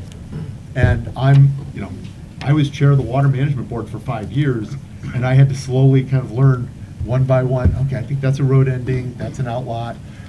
Well, there's an undeeded outlot that the association never formed with bylaws, and it's a fairly confusing situation, so I'm not surprised there's confusion all around. I think what I'd like to do is perhaps get a motion asking our attorney to investigate the specifics of the Marshar lot, because it sounds as if it may not have been deeded, or clearly wasn't deeded. It was given to the village accepted it informally. It may have restrictions around it in terms of it was supposed to be for the road ending access egress of the village. I think there are complications there that I'd like to be sure that we deal with. And I'd also like the attorney to investigate road ending ordinances in general. If there are other ones that have been adopted by other communities, which may have restrictions we like, they may not, but they may point us towards some form and definition that we don't have to be a pioneer on. So, do I hear a motion to that Make that effect? motion. Support. So, motion Stack, second Duff, to ask the attorney to investigate the Marshar Road ending in particular, to find out what specifically we can do around that one, and also to investigate the issue of road ending ordinances in general. So, further discussion on that motion, yes, Mr. Duff. No, I'd like to discuss some of the issues that were brought up by the lawyer in terms of the actual encroachment in that also. Okay. Sorry. Oops. Speak up a little bit. They couldn't hear out there. I'd like to also discuss some of the issues that were brought up by the lawyer in terms of the encroachment. So, Yeah, and I think that's something we're going to have to also ask you to take a look at. We may very well end up having to do a survey down there to find out exactly what's what on there. Well, that's the only way we're gonna determine anyone, whether it's the village or the residents, Then- if there's an Right. encroachment, you need a survey. Here, let's Yeah, let's just to keep it procedurally, rather than stack the motions up, let's kind of move through them one at a time. I think that may be an appropriate motion next. Is there a time frame? I mean, and I know it's, boom, here, we want you to go investigate all these. I mean, approximately how long do you think it would take for you to come back to us with something on that? Well, the survey is Yeah. engineering, so, and that's not even through David Smith, probably. But I think you'll take more time than the Um, survey, I would No, assume. no. I mean, You I wouldn't? will for sure before next month. Yeah, but I'm talking about just for the road ending and Yeah. to investigate the different How about bring back lots. your preliminary findings at our next meeting? Yeah, oh, for sure, I'll have Okay. a report for you by then. Okay. I already have, you know. I think you've already done a lot of investigation on this Yeah. topic in the last couple of weeks. Okay, very good, thank you. Okay, further discussion on that motion. Let me get a roll call vote for that one, too. McGee. Yes. Maggie. Yes. Yes. Stack. Yes. Scott. Yes. Ludlow. Yes. Yes. All right. Now, I hear a second So, motion. Yes, I would like to ascertain a motion to do the survey, have Mike handle doing a survey of the actual Marshaw road end, find out the encroachment and the other details about the lot. Okay, so motion Duff, second Stack, to have the village conduct, let me see if I can phrase this a little bit different, but to have the village conduct a survey of the lot. And I think that's clear enough for you, right, Sharon?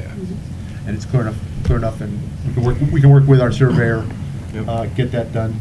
I don't know, do we have an approximate cost of what that's likely to cost us? The last one we had to do was about $1,500. I was in the $100,000 range, and that was a lot more populated than the last one we did. Yeah. So, all I can do is let me give that cost to Sharon and let's use her judgment on whether it's realistic. Okay. Mr. Do I hear a President, friendly? when this came up in the late 80s, I believe you did a survey then, didn't you? That very well may be available, and Okay. that's what I need to check out on that cost. Okay, so can I have a friendly amendment to that, to have the survey conducted, as long as the cost is approved by the administrator? We'll let her judge it. As long as it comes in reasonably, we're okay, and if not, it'll come back to us next Mr. month. President, I thought our attorney advised us, I think in the ZBA, that friendly is not supposed to be, we're not supposed to have friendly amendments anymore. Is that correct? I mean, I don't know how the proper way to do it, but I can agree, what John is saying is true, but how we make sure we get it done properly. Okay, so I would like to add to the motion that we take and allow the administrator to determine the cost. So parliamentarily here, formally, we would always require a motion to amend the motion. However, we are, as a board, within Robert's rules, permitted to restate the motion with a friendly amendment as long as all of the council agrees to that amendment, and it keeps us moving along a little bit better. I took a lot of hits to the head back in my football and rugby days, so. We played too much rugby, John, that's what it is. So I think we're okay proceeding with a friendly amendment, but the motion, as stated now, is to proceed with a survey of the outlot, for the village to proceed with a survey, subject to administrator's approval of the cost. Any further discussion of that motion? Let me get a roll call vote on that one. Yes. Yes. Yes. Yes. Yes. Yes. Yes. Okay, I think that brings us a lot that's gonna come back to us next month on this one. Before we go, I do, because subdivision outlots came up, I do wanna mention, I do wanna be sure that we at least address with as much clarity as we can in a fairly limited time. We could go for a few hours on it. Subdivision outlots are very specific to each subdivision. For better or worse, each subdivision in this village was platted sometimes very differently at different times with different standards. None of them in a way that you would want in the current modern environment. Some subdivisions have strong associations, they've got good records, they've got clear ownership. There are other subdivisions that don't. I do know that there are concerns in general around subdivisions, and I recall this from my days on the water board, around liability, around subdivision lots, and whether you're liable or not. I have heard varying things from varying people as to whether you improve that liability, or whether you increase the liability or reduce the liability by forming a subdivision association. My advice to everybody with a subdivision lot that they've got access to is talk to your specific insurance agent and make sure that your home ownership policy carries protection for you in that. That's the best advice I can give to everybody. Many homeowner policies, if you do have an outlet or a common area, your policy will cover that area. It's the same as how assessments work. So the reason why, if you went to the, if you don't mind me adding on this little. Please do. If you went to like you've been looking at deeds, or if you're looking at tax records, you're not gonna find anyone being taxed for that parcel, because what the county does is it looks at that as being owned by the whole subdivision, and it figures out how to add value to each of your lots for that lot. So you're not gonna find ownership, you're not even gonna find a tax record for that property, because everyone equally owns it and is assessed for it by the county. And that's kind of how liability works as well, which is why most homeowner policies will account for the outlot or a common property like that. You should check your individual policies. I will open for one specific question from the one specific gentleman. Thank you, I appreciate it.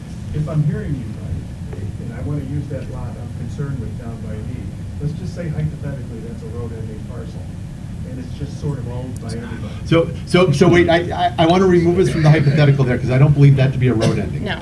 Okay, that's good, because I guess if it's a road ending, you can't form an association, you can't take policy. Right, if it's a road ending, it's a village. Yeah. Are you going to identify these properties around the lake so we know what are road endings and what are outlets? I think if we're gonna. I don't know which is which. I have no idea. Well. Yeah, so let me answer that. And then I'll. Yeah, he's down on Lake Shore. I'm pretty sure I know exactly the last time. I think sort of inherent in, we're gonna investigate this. We're gonna find out more about what we can do. I think in our request to get more information back, and a desire to get some clarity and to get hopefully some signage around this, yeah, we're gonna have to sort out which is which and make sure that everybody knows each one. And I think it's gonna be a fairly long, complex process, but I don't see a way forward without doing that. So hopefully that answers your question a bit. So if we want to get to the point where we're looking at every single plat and figuring out the specific limitations on each outlot or each whatever, then that will take longer than a month. I don't think we need to get there by next month. I think we need some good general information on there. Yeah, I can do that. I have for 15 years not wanted to get to the point where we have to do that, but I think we're at the point where we may end up having to do that. The other thing, I think I had one more item that I wanted to make sure I brought back to the administrator to have her investigate, and that's just the road ending at Lucille and Wolverine Drive. Let's just find out what's happening down there with signage, and presumably it is actually a road ending. So I'll ask the administrator to investigate that and find out what we have. And I think that's what we've got on this agenda for tonight. It's obviously coming back next month. We'll bring back more stuff there. So unless somebody wants more on item A, I'd like to move on to item B. One added thing in terms of, can we find something out about the cattails also? Find which thing out about the cattails? In terms of like with the survey and the lawyer and whatnot, find some information in terms of, can we remove them? He's asking if we can find specific legal requirements around can we remove the cattails? So I'll give you my quick understanding here, but I'll ask our attorney to keep an eye out if there's anything that conflicts. Is that they are in the water? It's sort of DNR area, but it's our road ending. So if we choose to maintain that site in a way that removes the cattails, we can do that. Okay, that's my understanding. You you don't need, for a small area like that, you don't need a DNR permit. I'll ask our engineer to correct me if I'm wrong about any of that. Wetlands are often regulated in ways that surprise me, but I think a small area like that, we're pretty clear. Okay. So then I'd like to make a motion that we do that. I would take the motion, but I'd like to make sure we have a better understanding of the legal issues around the lot before we go down that Okay. way, but you want to make the Yeah, motion, I'll I'll take make the the motion. motion. So I hear a motion, do I hear a second to remove the cattails? I'll support it. So motion Duff, second Stack to remove the cattails. Further discussion, and I guess my question would be, when would you want them removed? As soon as we have an okay that it's not going to interfere with the DNR, law, whatever. Okay. Discussion of that motion. And will that include the stones or whatever is in there? I don't know. That- I've never that- walked down that motion there, was so I don't specific- know. specific Yeah, for the let's- cattails. Let's start with the cattails and go from there. Yeah. So conversationally, I would say that I'm probably not in favor of that motion right now, but in the long term, I'm in favor of removing them. But I just want to make sure we get everything sorted out down there. We know where we stand legally. We know if we can do it all as a project, a project in general. Sure. We can get the stones removed. My understanding is that some of them may have already been knocked down in either by dock removal by a neighbor or something else. So I'd like to get a little more legal clarity on what we have there. Sure. But That's fine. I would just Table it. probably recommend that you look at, this is a more universal application, so what you're gonna do for the lakefront in front of one road ending, you're gonna do for all. And right now, like I said, like has been said a couple times, you don't have any policies or ordinances in place telling you what to do with your lakefront or your road ending, so you definitely need to have a universal application of what you're gonna do. So if you're gonna remove cattails in front of one road ending, then you should be prepared to do that in front of all your road endings. So we can table that until we get the ordinance in place. So we can address it when we get, when we get a clear understanding of what we want to do as I'm well. not suggesting you don't do that, but but- what's good for one should be good for all. If we do one, we may end up with other neighborhoods asking to have their cattails trimmed. Technically, the DPW does maintain that property, right? Mhm. So, Yeah. Just up to the water's I mean, edge. something that they can take care of. We don't maintain in water. Well, I understand. Right, to the water's edge. But, I mean, that's not out of their realm of being able to do, correct? Something in terms of the cattails? It would not be beyond their powers. Okay. But did I hear you guys perhaps willing to step back off that motion until we get more information, or? I'd say, yeah, table it for Yeah, yeah, we can table it. Okay.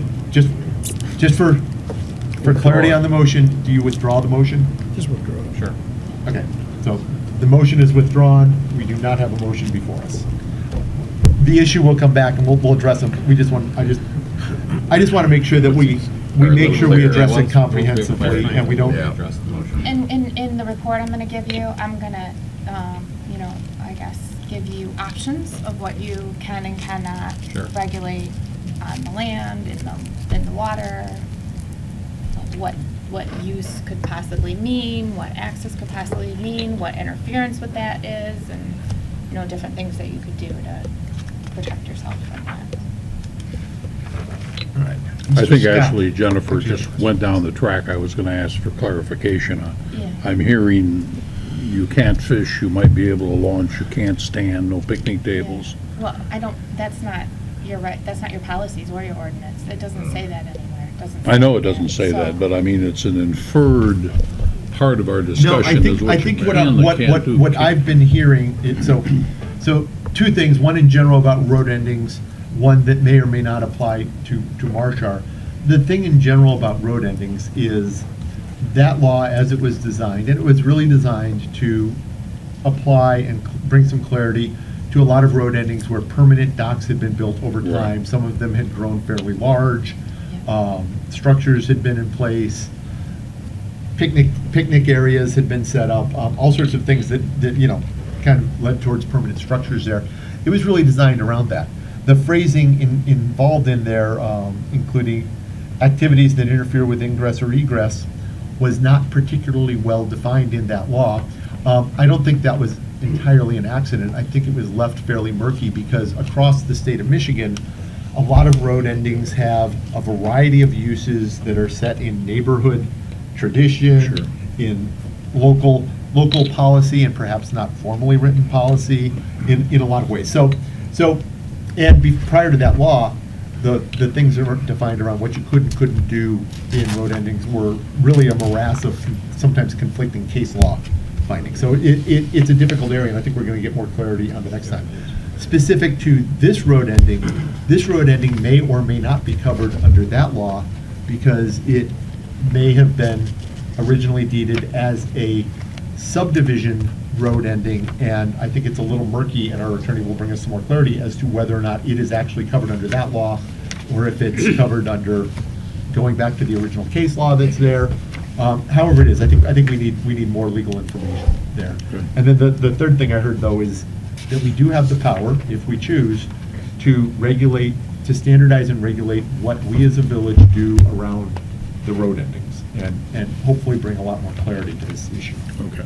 That's it. Anything else, item A?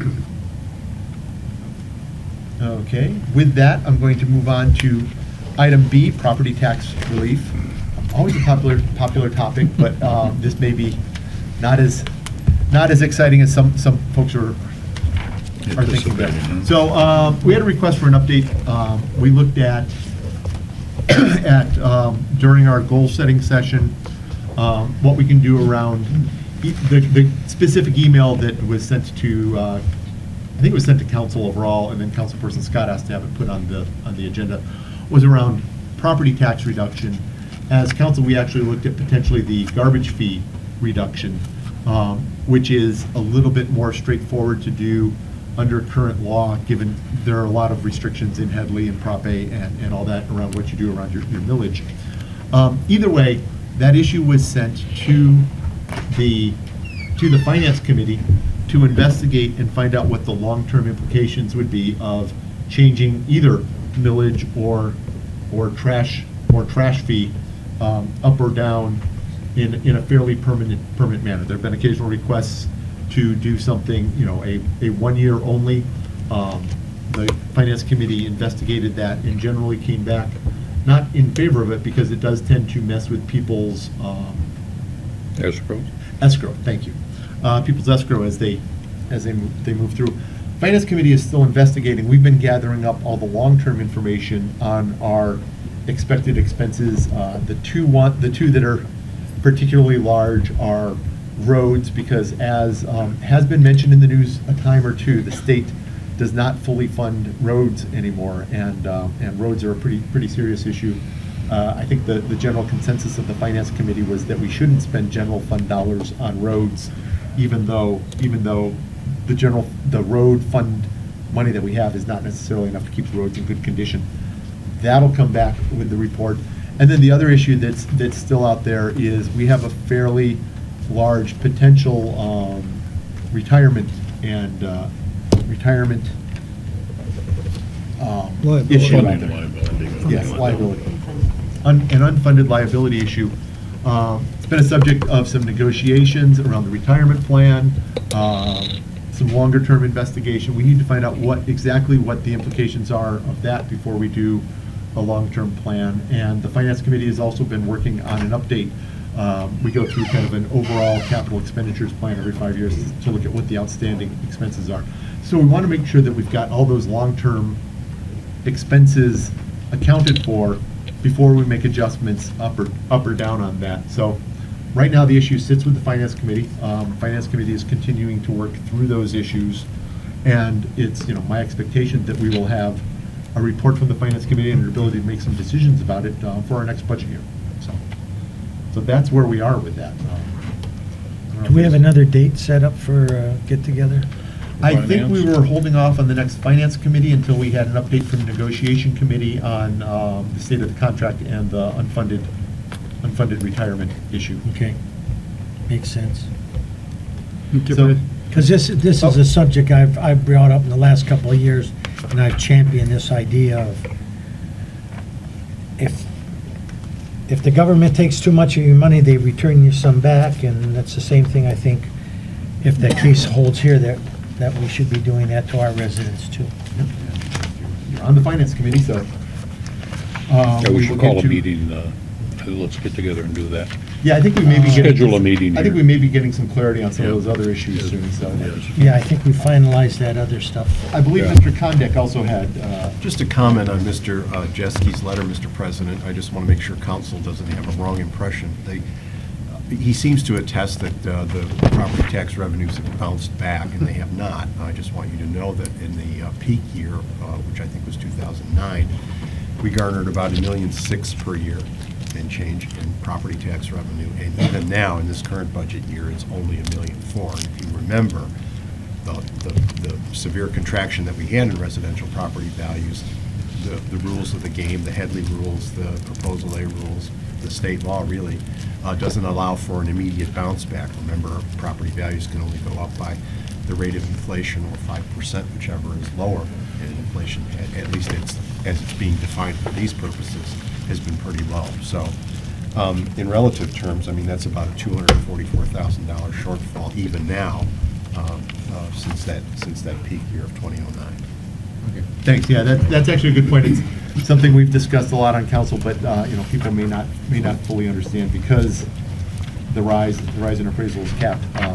Our revenues from property taxes also stay capped by that. So that's what I've got for. Mr. President, may I just make a comment? Sure. Relative to the gentleman who wrote in, relative to the trash collection fee. And, I mean, Mr. Sienkiewicz has brought this up in the past about getting some kind of rebate back to the residents for it. I know we have to do some more work in the finance committee to see if it's justifiable. I moved here from Pennsylvania 10 years ago, and a couple of communities I lived in Pennsylvania, we didn't pay for trash removal, okay? The township or the city paid for it, okay? I don't think we ought to burden the residents with that.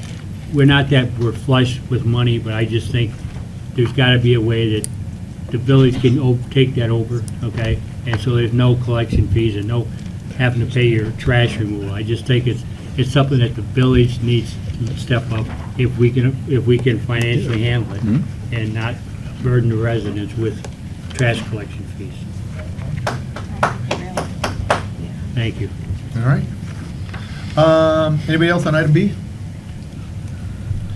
Okay, we're approaching 9 o'clock, which is our time for the second call to the public if we don't get down to item I, and I can pretty much guarantee we're not going to get all the way to item I. I would like to hit at least item C first, but if we don't progress down to item I, we will have a second call to the public at 9 o'clock. So ordinance number 106A98, ordinance to amend subsection J, et cetera, of the site design maintenance responsibilities. Introduced last month, we can adopt that clarification to the ordinance this month. Do I hear a motion to that effect? So moved. Support. Motion Nedrow, second Sienkiewicz. Further discussion? Hearing none, roll call vote. Yes. Yes. Yes. Yes. Yes. Yes. Yes. That rate, we may get to item I. Okay, item D, recommendation from the Water Management Board. Water Management Board recommends council pay CPRO $900 for conducting bioassay tests on milfoil samples from Wolverine Lake. This is specifically to find out if we have a hybrid version, a hybrid strain of milfoil that may need specific treatment that we are not able to do. Yeah. And Is this something our limnologist is not capable of doing? He can't do this specific testing. He's recommended the test. He's done the collecting and recommended that we do this testing. And this is actually a discounted rate from what I understand. Yeah, it's, the rate normally quoted is $2,500, and we're Getting a pretty good pretty deal good on clip. it. And we will need to present the results of that test to get permission for the specific chemicals for this strain. Yeah. I motion that we pay CPRO $900 for conducting bio analysis tests of milfoil samples. I second that motion. From Motion budgeted funds. Nedrow, second Nagy. Further discussion? Roll call vote. Yes. Yes. Yes. Yes. Yes. Yes. Yes. All right, recommendation from Park and Rec. Park and Rec Board recommends council purchase 2 additional digital scales for fishing tournament, cost not to exceed $200. Do I hear a motion? So moved. Second. Motion Nedrow, second Scott.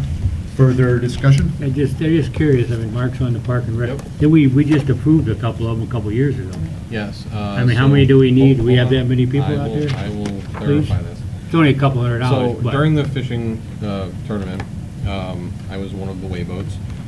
We attempted to set up the scales. The scales no longer function correctly, so we ended up using digital scales on the boats.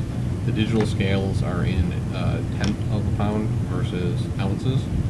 So it became a very large headache for the people that ended up scoring the contest, because you had two different, the people on land were using ounces, the people on the boats were using tenths. So to simplify that, and the fact that while using the scales on land, one of them stopped working properly, simplifying that, purchased digital scales to replace the analog scales. The analog scales, the one we just bought a few years ago? Yes.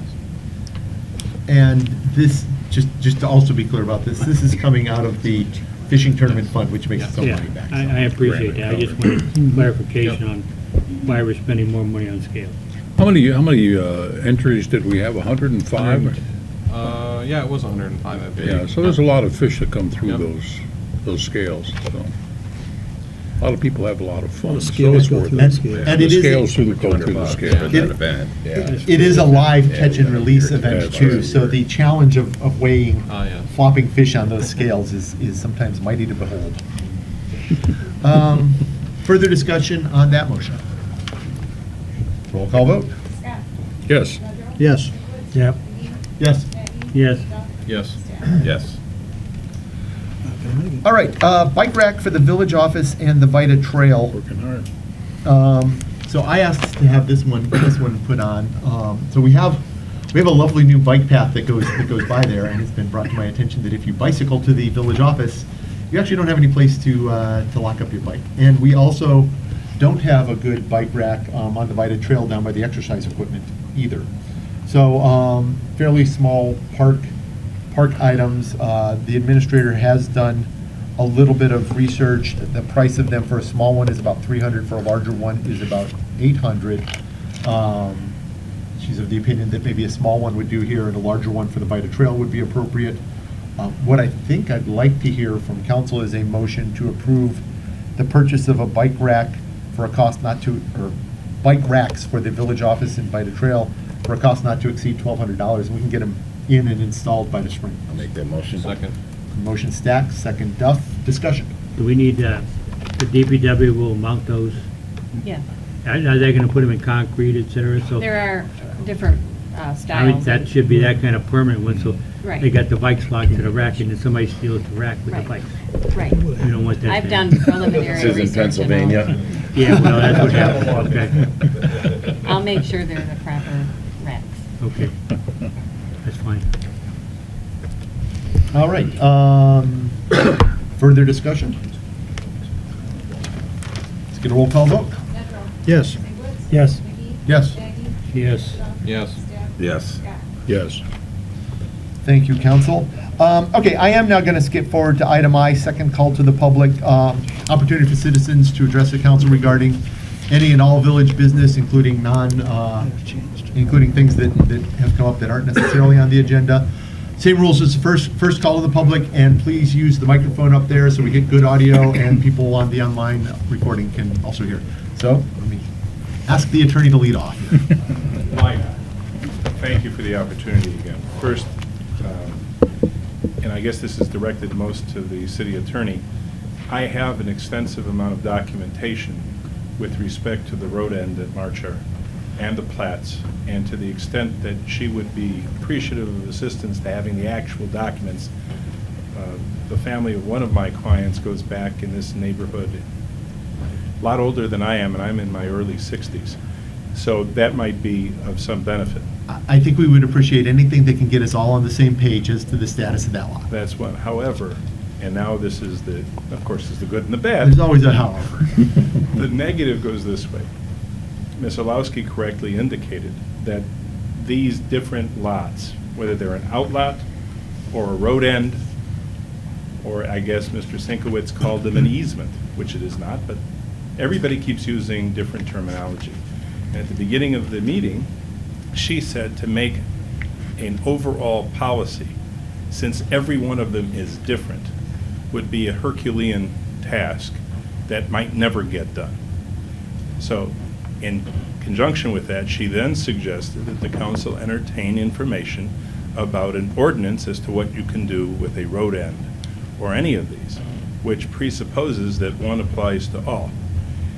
What I don't want to have happen again is have this council go into a 10-year tailspin where I then get accused 10 years from now, assuming I'm still alive, of having not pursued this. Now, the motion that was tabled, and that's your business, not my business.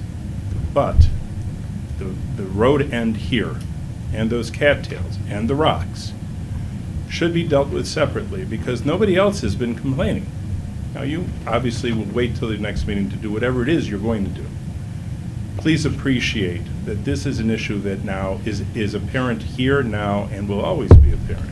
Now, if, and there's one other comment that I guess I promised myself I wouldn't do it, but I'm going to do it because there's some things I can't stop. Sometimes when people make statements in public and are quoted in newspapers, they make a mistake by talking at all. Because when people make statements at council, and now this is public, they put themselves in a position of being refuted or being proved to be wrong by records and statements that they've made at other times. Sometimes it's better just to say nothing. So in that regard, I tell you that in the past, there was a tree that was planted. There was a tree that was directed that it shouldn't have been planted in that area at the road end, and it was removed. All of those things and all the other statements, and I read, I don't read the spinal column with any fervor. When I'm out in the county in the courthouse, there's always a free copy there. So when you're bored waiting for a court to hear you, you sometimes pick it up. But when a statement was made, quote, "The village can document, probably in 30 years, there has never been a complaint about me telling people you can't fish, you can do this, you can't do this. Let the truth be known that the documentation is there. The police in the village hasn't had any complaints." Part of the reason people don't complain is because they're frightened. They're frightened of reprisal. When somebody sits in your office, and I assure you, I have no idea what it is that you're paid, but it is a pittance for having to put up with listening to me. That having been said, the weight of office carries with it, and I've heard you all talk about it tonight. People won't complain because they're afraid if I do something, then somebody on council is going to act in a reprisal fashion. I heard in comments tonight a particular gentleman who is identified, and he and his group, as if there's some cabal against Mr. Sienkiewicz, or for that matter, anybody else here. That's not the attitude that was spoken about when the motion was made to have an apology. That certainly wasn't the attitude when the motion was made to ask the council to consider a censure.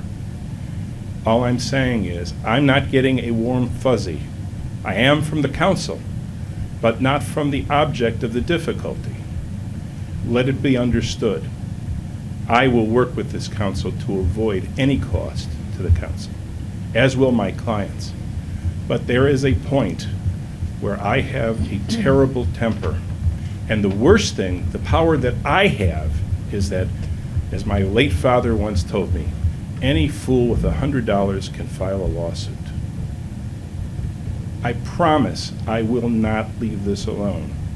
Please stop talking about the past with the thing in terms of what was true or not true, because I've got documentation and evidence, and I have evidence from 2 independent witnesses that those cattails were planted, and I have evidence that the rocks were put in.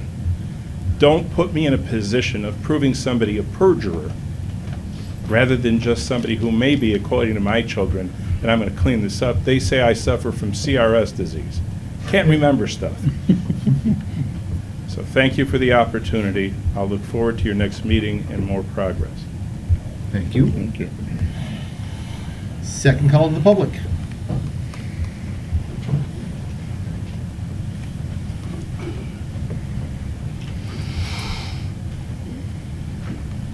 Ray Williams, 2352 Ventura Drive. That's going to be a tough act to follow. Well, try not to sue us. Okay, this is a little lighter here. Tennis courts, I see last month you approved resurfacing and everything. Just a question, curious, is it fair to assume the pickleball stripes will be... The pickleball stripes will be redone too. Okay, good. Can I get another one in here while I... Drawdown, has that started? I believe it started October 1st. Yep. Why is there no water going over the dam? Because it's going down naturally until it gets to a certain level, then it starts, then we open. Oh, okay. I rest my case. Second call to the public. Let me go to, and Mike, could you get the microphone to Sam? I'll go to Mr. Stamper, and then I'll go to Mr. Malik. Sam Stamper, 797 Dunreath. Thank you very much for a very interesting meeting tonight, and I do mean an interesting meeting. You brought up things that I had never even thought about. And one of them is this, and I'd like an answer if I could get one tonight. You're putting up a village park on Amenia. Okay, this brings up a question about the liability. Will the village assume all liability for that park? Yeah, if it's a village park, the village is liable, and it's covered under our municipal policy. That means a lot, because I was just thinking, was it going to be just for Schultz Hoffman Spring Park subdivision, or will it be open to the public? It would be open to the public. It would be a public park. Because I was worried if someone would come in there and get, I know we, on Brushwood and Dunreath, it's annexed to Schultz Hoffman Spring Park subdivision, if I recall correctly. We're annexed to it. So I just wondered if we were going to be responsible and have to go take out more insurance. Nope. Public village park. Well, I said it was an interesting meeting. It's been very beneficial. Thank you very much. Thank you. I try to run dull meetings, but we have interesting ones sometimes. We go to Mr. Malik. Didn't work tonight, John. I look forward to dull meetings in the future. There's never dull meetings here. Bob Malik, 1620 Thurston. I have a number of things I'd like to compliment the elegance of Mr. Cohen, but I do have some questions. In his letter, he brought up 3 instances in the past. Well, unfortunately, as a resident sitting in the audience, I don't see any documentation. Now, mind you, he's probably done his homework. But for us that don't know, are the minutes available, and what were the procedures that were followed after these minutes from these 3 different years in the past? Do we have those answers so the public can know what happened? I mean, our archives, are they available to be found and brought out to let us know? The short answer is, certainly the minutes are available in the village office. We don't have them all digitized going that far back. I understand. I don't know in the sum total of it what Mr. Cohen has, in his packet. I think he's going to share some of that with our attorney, especially in terms of clearing. I understand that, but what I'm saying is, was there resolutions after the fact, at a meeting or 2 meetings later? Were they addressed? Were answers given? We as public, I think, would like to know this, that's all. I'm not disputing what he brought up. It's just I have no idea. I had the pleasure of spending 10 years on council with 5 of you 7, all right? And with some of the people that are in the audience who were on council with me. And again, I remember a lot of things, but I don't have an answer for that. And I think we deserve an answer there. Another thing I'd like to point out is Mr. Sienkiewicz has been bashed a little bit, but he's been on this council for a number of years, and it's amazing because he's been elected all these times. I've spent 10 years, I've been elected a couple times around. Every one of you sitting here has been elected. Okay, a couple of us were appointed and then re-elected after. So, I mean, I'm not flying his flag, but the fact is he must have been doing something right for all these years for all these people supposedly not to like him. geez, I don't know what to say there. And as far as the censure goes, isn't that something that the council should give what they want to the attorney, not have the attorney draw it up? In other words, you got 7 people, or 6 people, Ed wouldn't censure himself. But shouldn't those 6 people present something to the council to be able to say, okay, now we can do this, we can do that? I mean, it don't make sense for you people to make a vote to say, okay, turn it over to council, let her decide. I mean, it's your decision. You're the ones we elected. And I vote every time, and I would imagine most of these people do. So all I'm saying is if he gets censured, he gets censured. But don't put it on our attorney. Let our attorney sort out what you people want. And last but not least, you talked about parks and different things. And I brought this up many times before. Our park in Spring Lake Heights, we are a registered nonprofit organization. We have to file with the state every year. We have a DNR registered swim area, okay? So there are things that people can do with their subdivisions, and they need their neighbors all to get involved. Thank you. Thank you. So I just want to explain to council, so you know, the resolution, I suggested preparing this resolution, so, because you don't know the form resolution, but it is general censor language about, you know, conduct and becoming, I mean, it is just general language. I think that was my understanding, that you would be, Yeah. you would be preparing the general form of a resolution for that, and we can discuss specific wording around it at the next council meeting. Yes, and as far as any ordinance for road ending information would be tailored in such a way as it would respect if there were special conditions on road endings. Yeah, I have a feeling we're gonna have to count Yeah, for several it's situations. gonna need to be a creative ordinance, but we can do that. Okay. We're still in second call to the public. Any other members of the public in second call? President McGee, if I could, while Mr. Cohen is still here. Yep. Address something that he brought up, and I want to make sure I get a microphone, but do you want me to wait? I can wait if you'd like. I just want to make sure I catch Let me see if we have any other members of the public first before we go to you. Okay, seeing none, I'll go to Chief Ellsworth. I'll make this quick. I just want to address the concern that I heard, and I guess I'll have to put these back on to read my notes. I can assure you that this department will not, or does not, and will not be influenced by any outside forces. We are completely separate from the council. I report to them. However, my boss is the village administrator, Sharon Miller.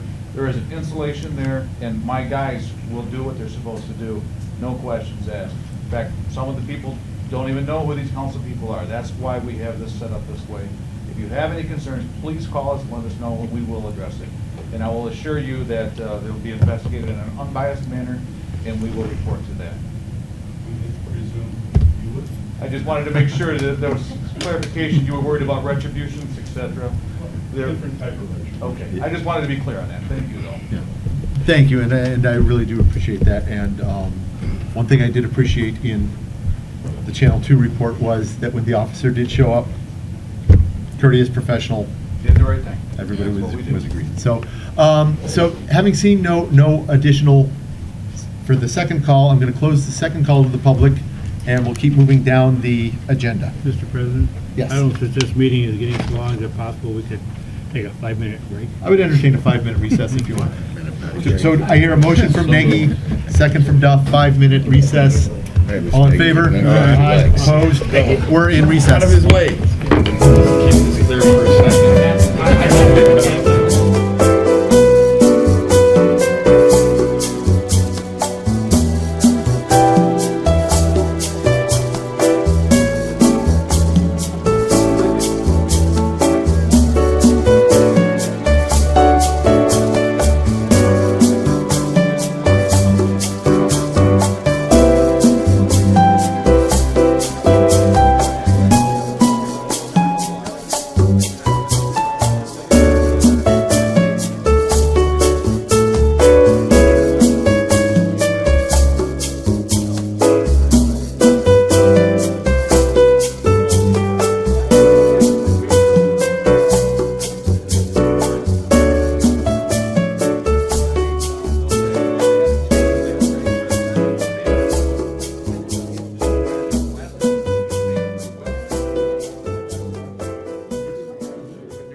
be a good idea. Did she get enough for everyone? That sounds really good. I hope she got enough for me.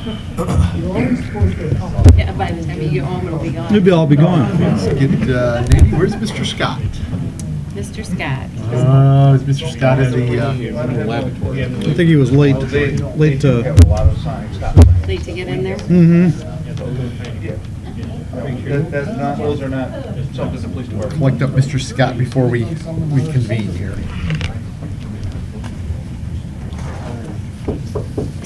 It's like at home. We're all set. I heard of it. Let's go to flush. I figured he was the same place you were. It's just as well some things don't make the audio, but, Didn't mean to rush you. Okay. I'm going to call us back to order, and we will step back in with item G, request from Acting Chief Ellsworth, improving law enforcement performance and how to train street-smart law enforcement officers. I would like to make a motion based on what information was presented to us by our police chief to send Officer Liston Marasco to the Oakland County Sheriff's Department training session at a cost of $265 each. Support. Motion Sinkowitz, second Stack. Further discussion? Captain Ellsworth? Well, obviously, officers List and Barasco are longtime employees, and I believe the village as a whole will benefit from their training. They train our part-time officers, and I think it's just it's nice to be able to get some helpful tips, and this is something that's going to go for a long time with them. They're going to be able to use this information for a long time. Any further discussion? Seeing none, let me get a roll call vote. Yes. Yes. Yes. Yes. Yes. Yes. Yes. All right. Item H, also from Chief Ellsworth, purchase of new in-car camera from WatchGuard, cost of $4,820 with funds as presented. Do I hear a motion? So moved. Second. Motion Sinkowitz, second Duff. Further discussion? It's pretty straightforward. Just a question. Is this the kind of camera that is permanently mounted in a vehicle, or can it be taken out? Okay. This is a permanent mounted in a vehicle. As a matter of fact, this one is a little bit different than our recent two purchases. This is the new camera that came out as a panoramic view camera, which is much, it takes in 60% more angle out the front. I know the distributor, and we had conversations about this. He actually gave me a really good deal on this. We can upfit our existing cameras with the panoramic camera for an additional $1,500. I'm going to wait and see how this one works out. I think maybe next year I might be coming back because there's so much you miss when you step off to the side of the road to do sobriety exams and things like that. It's out of the view, which these cameras now catch almost pillar to pillar, which is incredible when they're mounted right up on the windshield like that. So, but this camera, obviously, our old cameras we bought back in 2005, I believe, was the original cameras. They've lasted 10 years. They've done really well for us. But these new high-definition cameras, and I know Sharon can attest, they're much, much clearer. And it's very important, obviously, to be able to continue to upgrade our camera system. So we did budget it for it this year. I usually get them when we get new vehicles, but since we were going to skip a year for a vehicle, I did budget to get it in this year. So I waited as long as I could. It did die on us, and we want to make sure everything is captured on camera. Captain Ellsworth, do we have any issues because the Charger does not have a camera in it right now from a safety aspect and your officer's safety? It is used sparingly by part-time officers.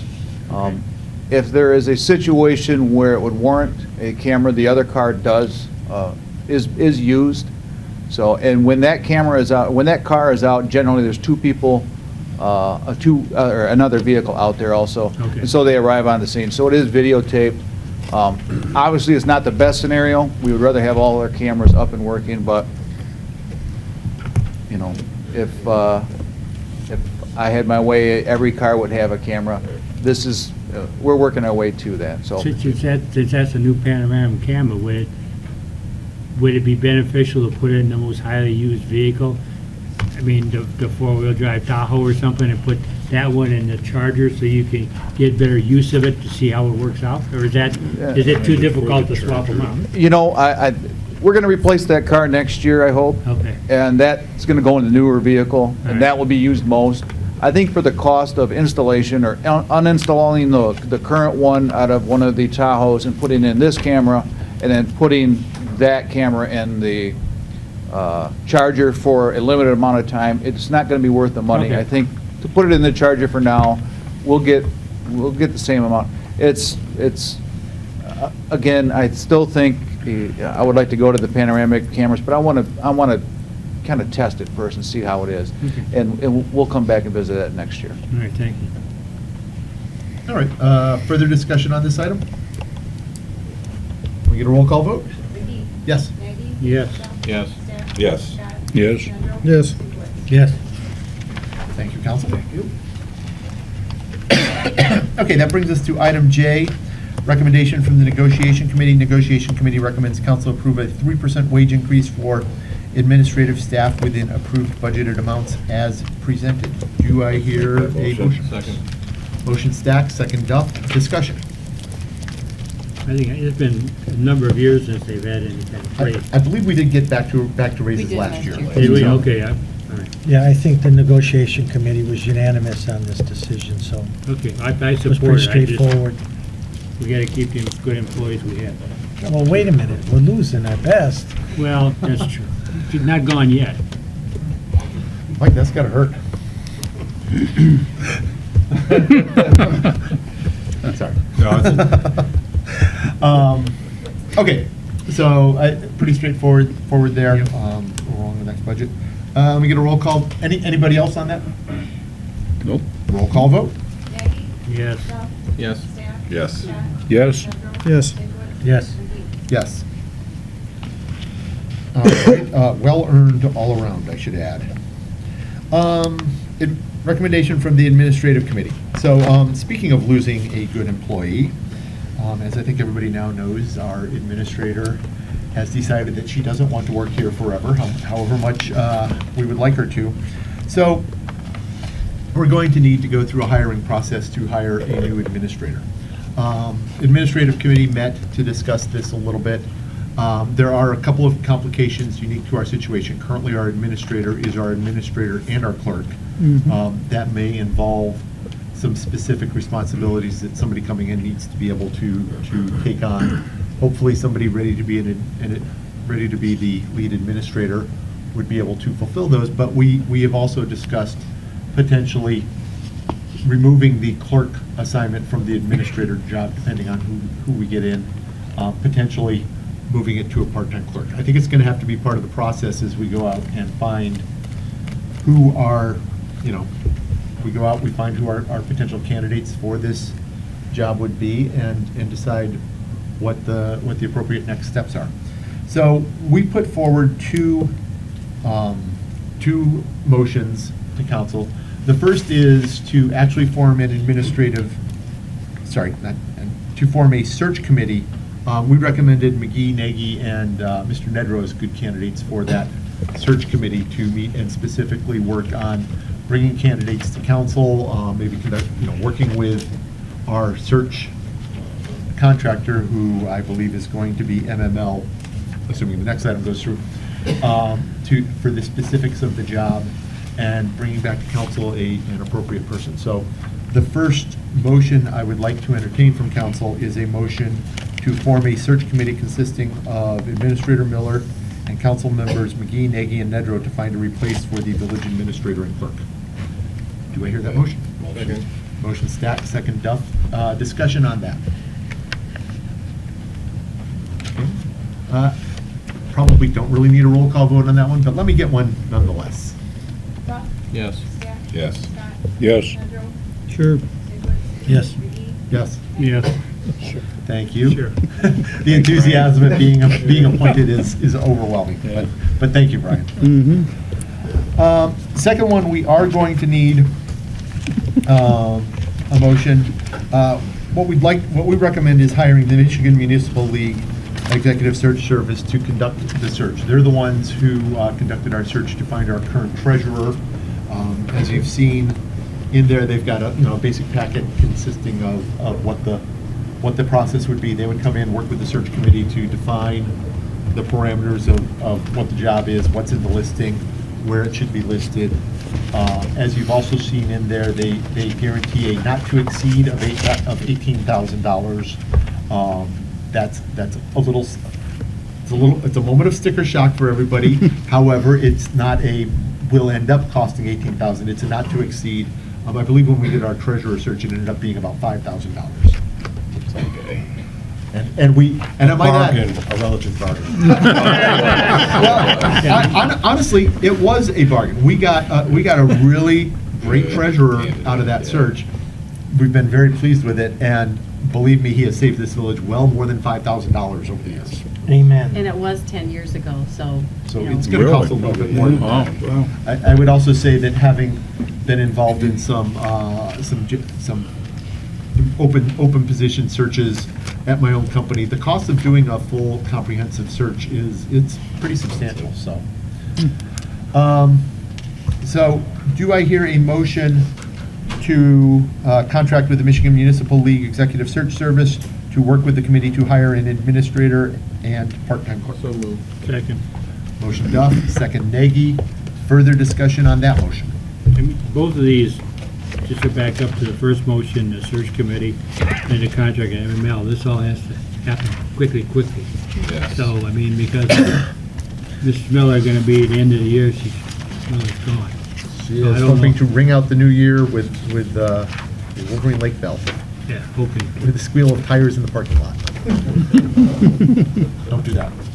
So, I mean, do we need that, what kind of lead time? I think we discussed this at the committee about how much lead time MML needs to get the ball rolling, shall we say. Yeah, so we're right on time in terms of kicking this off. Their proposed search timeline, to make sure that people are aware of the sort of time it takes from the time of the initial meeting. You go through the process of place ads, direct recruitment, application screening, preparing a short list, conducting preliminary interviews, second interviews, extending offers, background checks.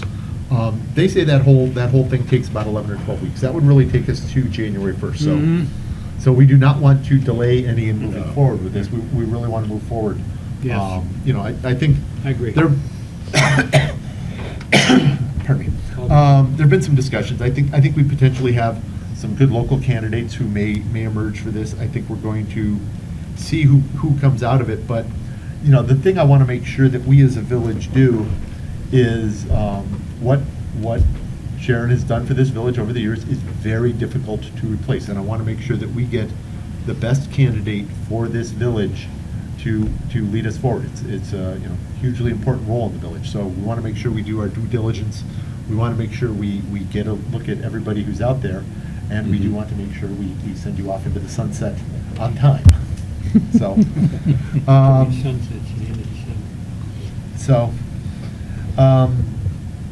don't know. Anybody else on that motion? Any further discussion? Okay, well, I would I would ask for a roll call vote. Yes. Yes? Yes. Yes. Yes. Yes. Thank you, council. We will get to work on that and do the best we can. My third motion was to just chain Sharon to the desk up there. But I was going to say, we just take. I've been chained to the desk. she spent 25 years chained to the desk, and Do we she's have a had little enough. lockup downstairs here, Captain? Yeah, right there. See?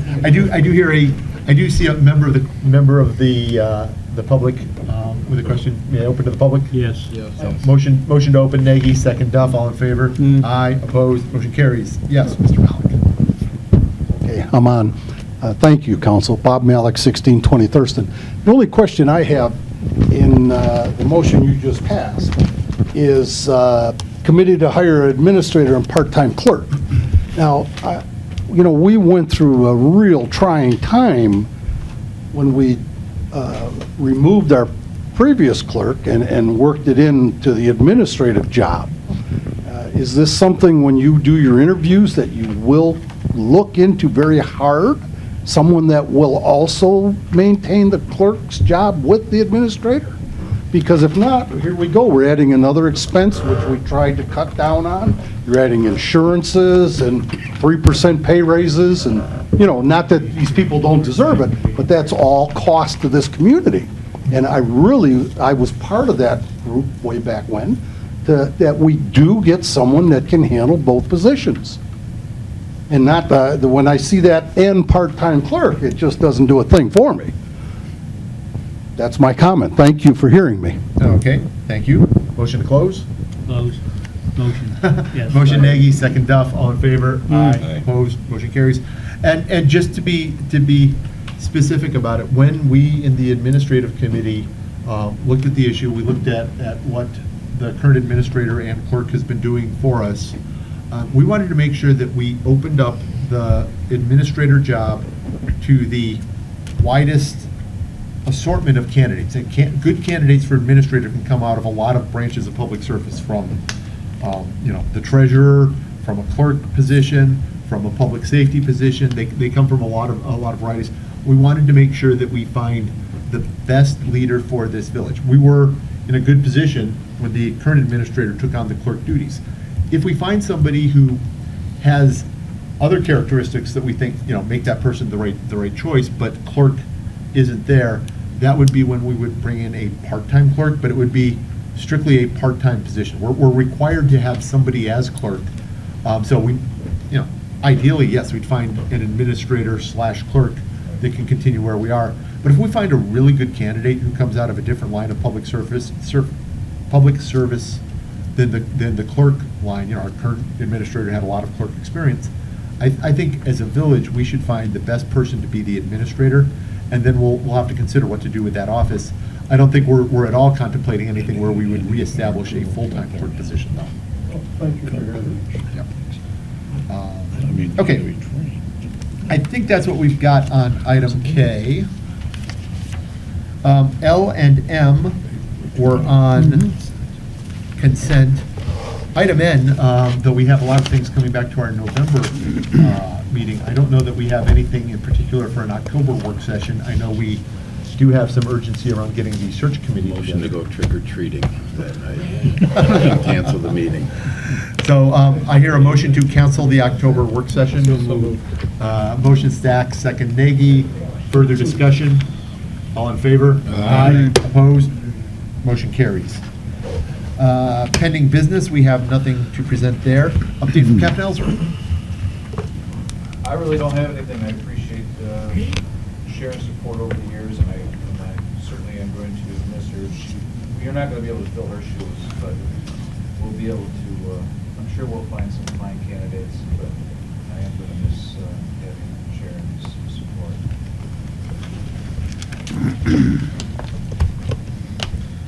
All right, update from the treasurer. Audit field work, Mr. President, is just about completed, and so you will have a presentation of the financial statements for the year ending 6/30/15 at the next meeting. Great. Update from the administrator. A few things, Mr. President. I think all of you received the information on Pat Howarth, who passed away. She was a council member for several years here, from 78 to 91. She was also council president for a while. And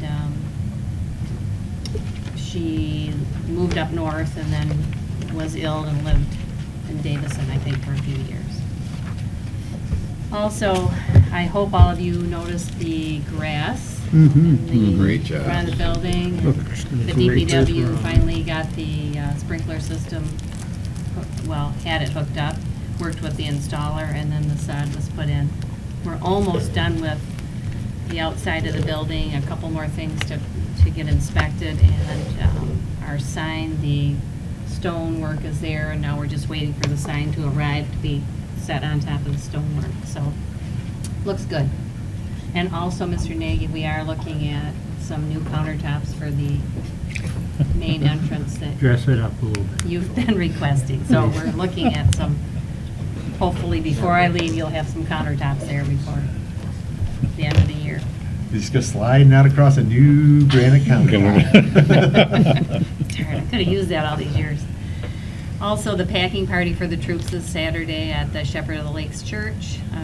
We've done this every year for several years now, and it's a very good event. From 9:30, we'll be done by, it says noon, but we're usually done by 11. Mm-hmm. And we still need lots of donations, so if you know of any or have any, let us know. Still have room in the garage. Yep, Brian has room in his garage for more donations. The other event that's coming up, we're on Saturday, the 24th, not this Saturday, but the following, we're going to have a bike tour around the DIA artwork on our new pathway system, and it starts at 2 o'clock. Should be a lot of fun. It's about 4.5 miles one way. We'll start here and end up at Kaya, so that should be a nice event. So everybody dust off your bike.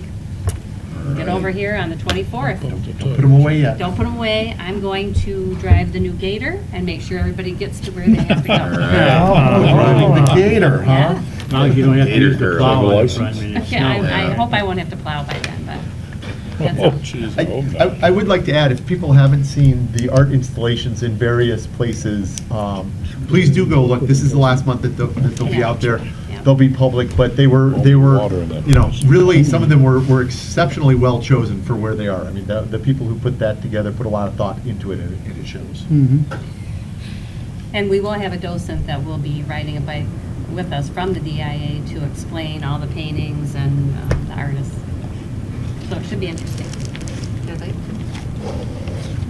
All right, brings us to council comments, and then we will adjourn to a closed session. So let me go to Mr. Scott first.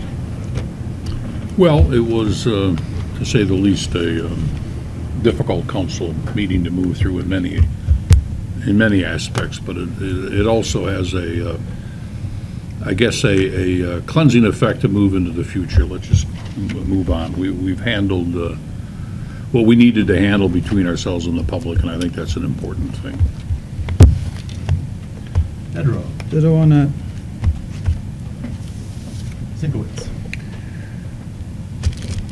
I hope that, first of all, I obviously made some mistakes, and I admitted that. But I just hope that none of you ever get ambushed like I did by a backstabbing, underhanded reporter who had a camera 3 feet from my face and a microphone in my mustache. I probably should have turned around and walked away, but I seen him in action, and he would have just been screaming and yelling. Walked all over my property, took pictures of me and Jackie in the kitchen from in front of my deck, and wouldn't leave the property. That's why I called the police. Trespassing. But one thing that Mr. Malik brought up that I wanted to bring up too, and I don't want this to go on any longer, but all those dates that were there, I can't remember, but he never indicated what the resolution was or what council decided. It was brought to council, and I know a couple of them, a resolution was made when the DNR got involved, but the other ones, I don't know if it was like this or that or whatever, but just because they came to council 3 different times, that doesn't necessarily mean that it was all negative or what it was about. And it's kind of a gray area that is kind of hard to swallow. That's all. Thank you. Mr. Stack. Let's move onward and keep the leaves out of the streets till after Halloween. We gotta keep the roads open for the kids, so that it's safe. Mr. Duff. Mr. Nagy. I just ditto what Mr. Scott said, and everybody have a safe Halloween. All right, I had a couple of items. First of all, I wanted to thank everybody who came to our work session on Park over in Amenia. We got a lot of good feedback from the neighborhood, a lot to bring back. We brought some of that back to the admin committee. We had a couple other things we were discussing too, but we're kind of incorporating all of that. We should have something to bring back to council in terms of how we should proceed, what we should do. One of the things we've talked about is our planner actually has some good park planning experience, and I think we'd like to leverage a little bit of that as we go through the process and make sure that we're doing something that's as good as can be in that neighborhood, that's going to satisfy the neighbors, that's going to make something that's a real positive in that neighborhood, because that's certainly our intention. And really, this is the first from-scratch neighborhood park that we've done. So we want to put our best foot forward as a village on that front. Second item, I do want to thank everybody, as I said before, who gave us input on the matter. I want to thank everybody for handling it all, as well as can be, and moving us through this. It was a difficult meeting for all of us. And with that, happy Halloween, everybody. And I will adjourn us to closed session to discuss ongoing labor negotiations and an attorney-client opinion. So with that, we are adjourned to closed session.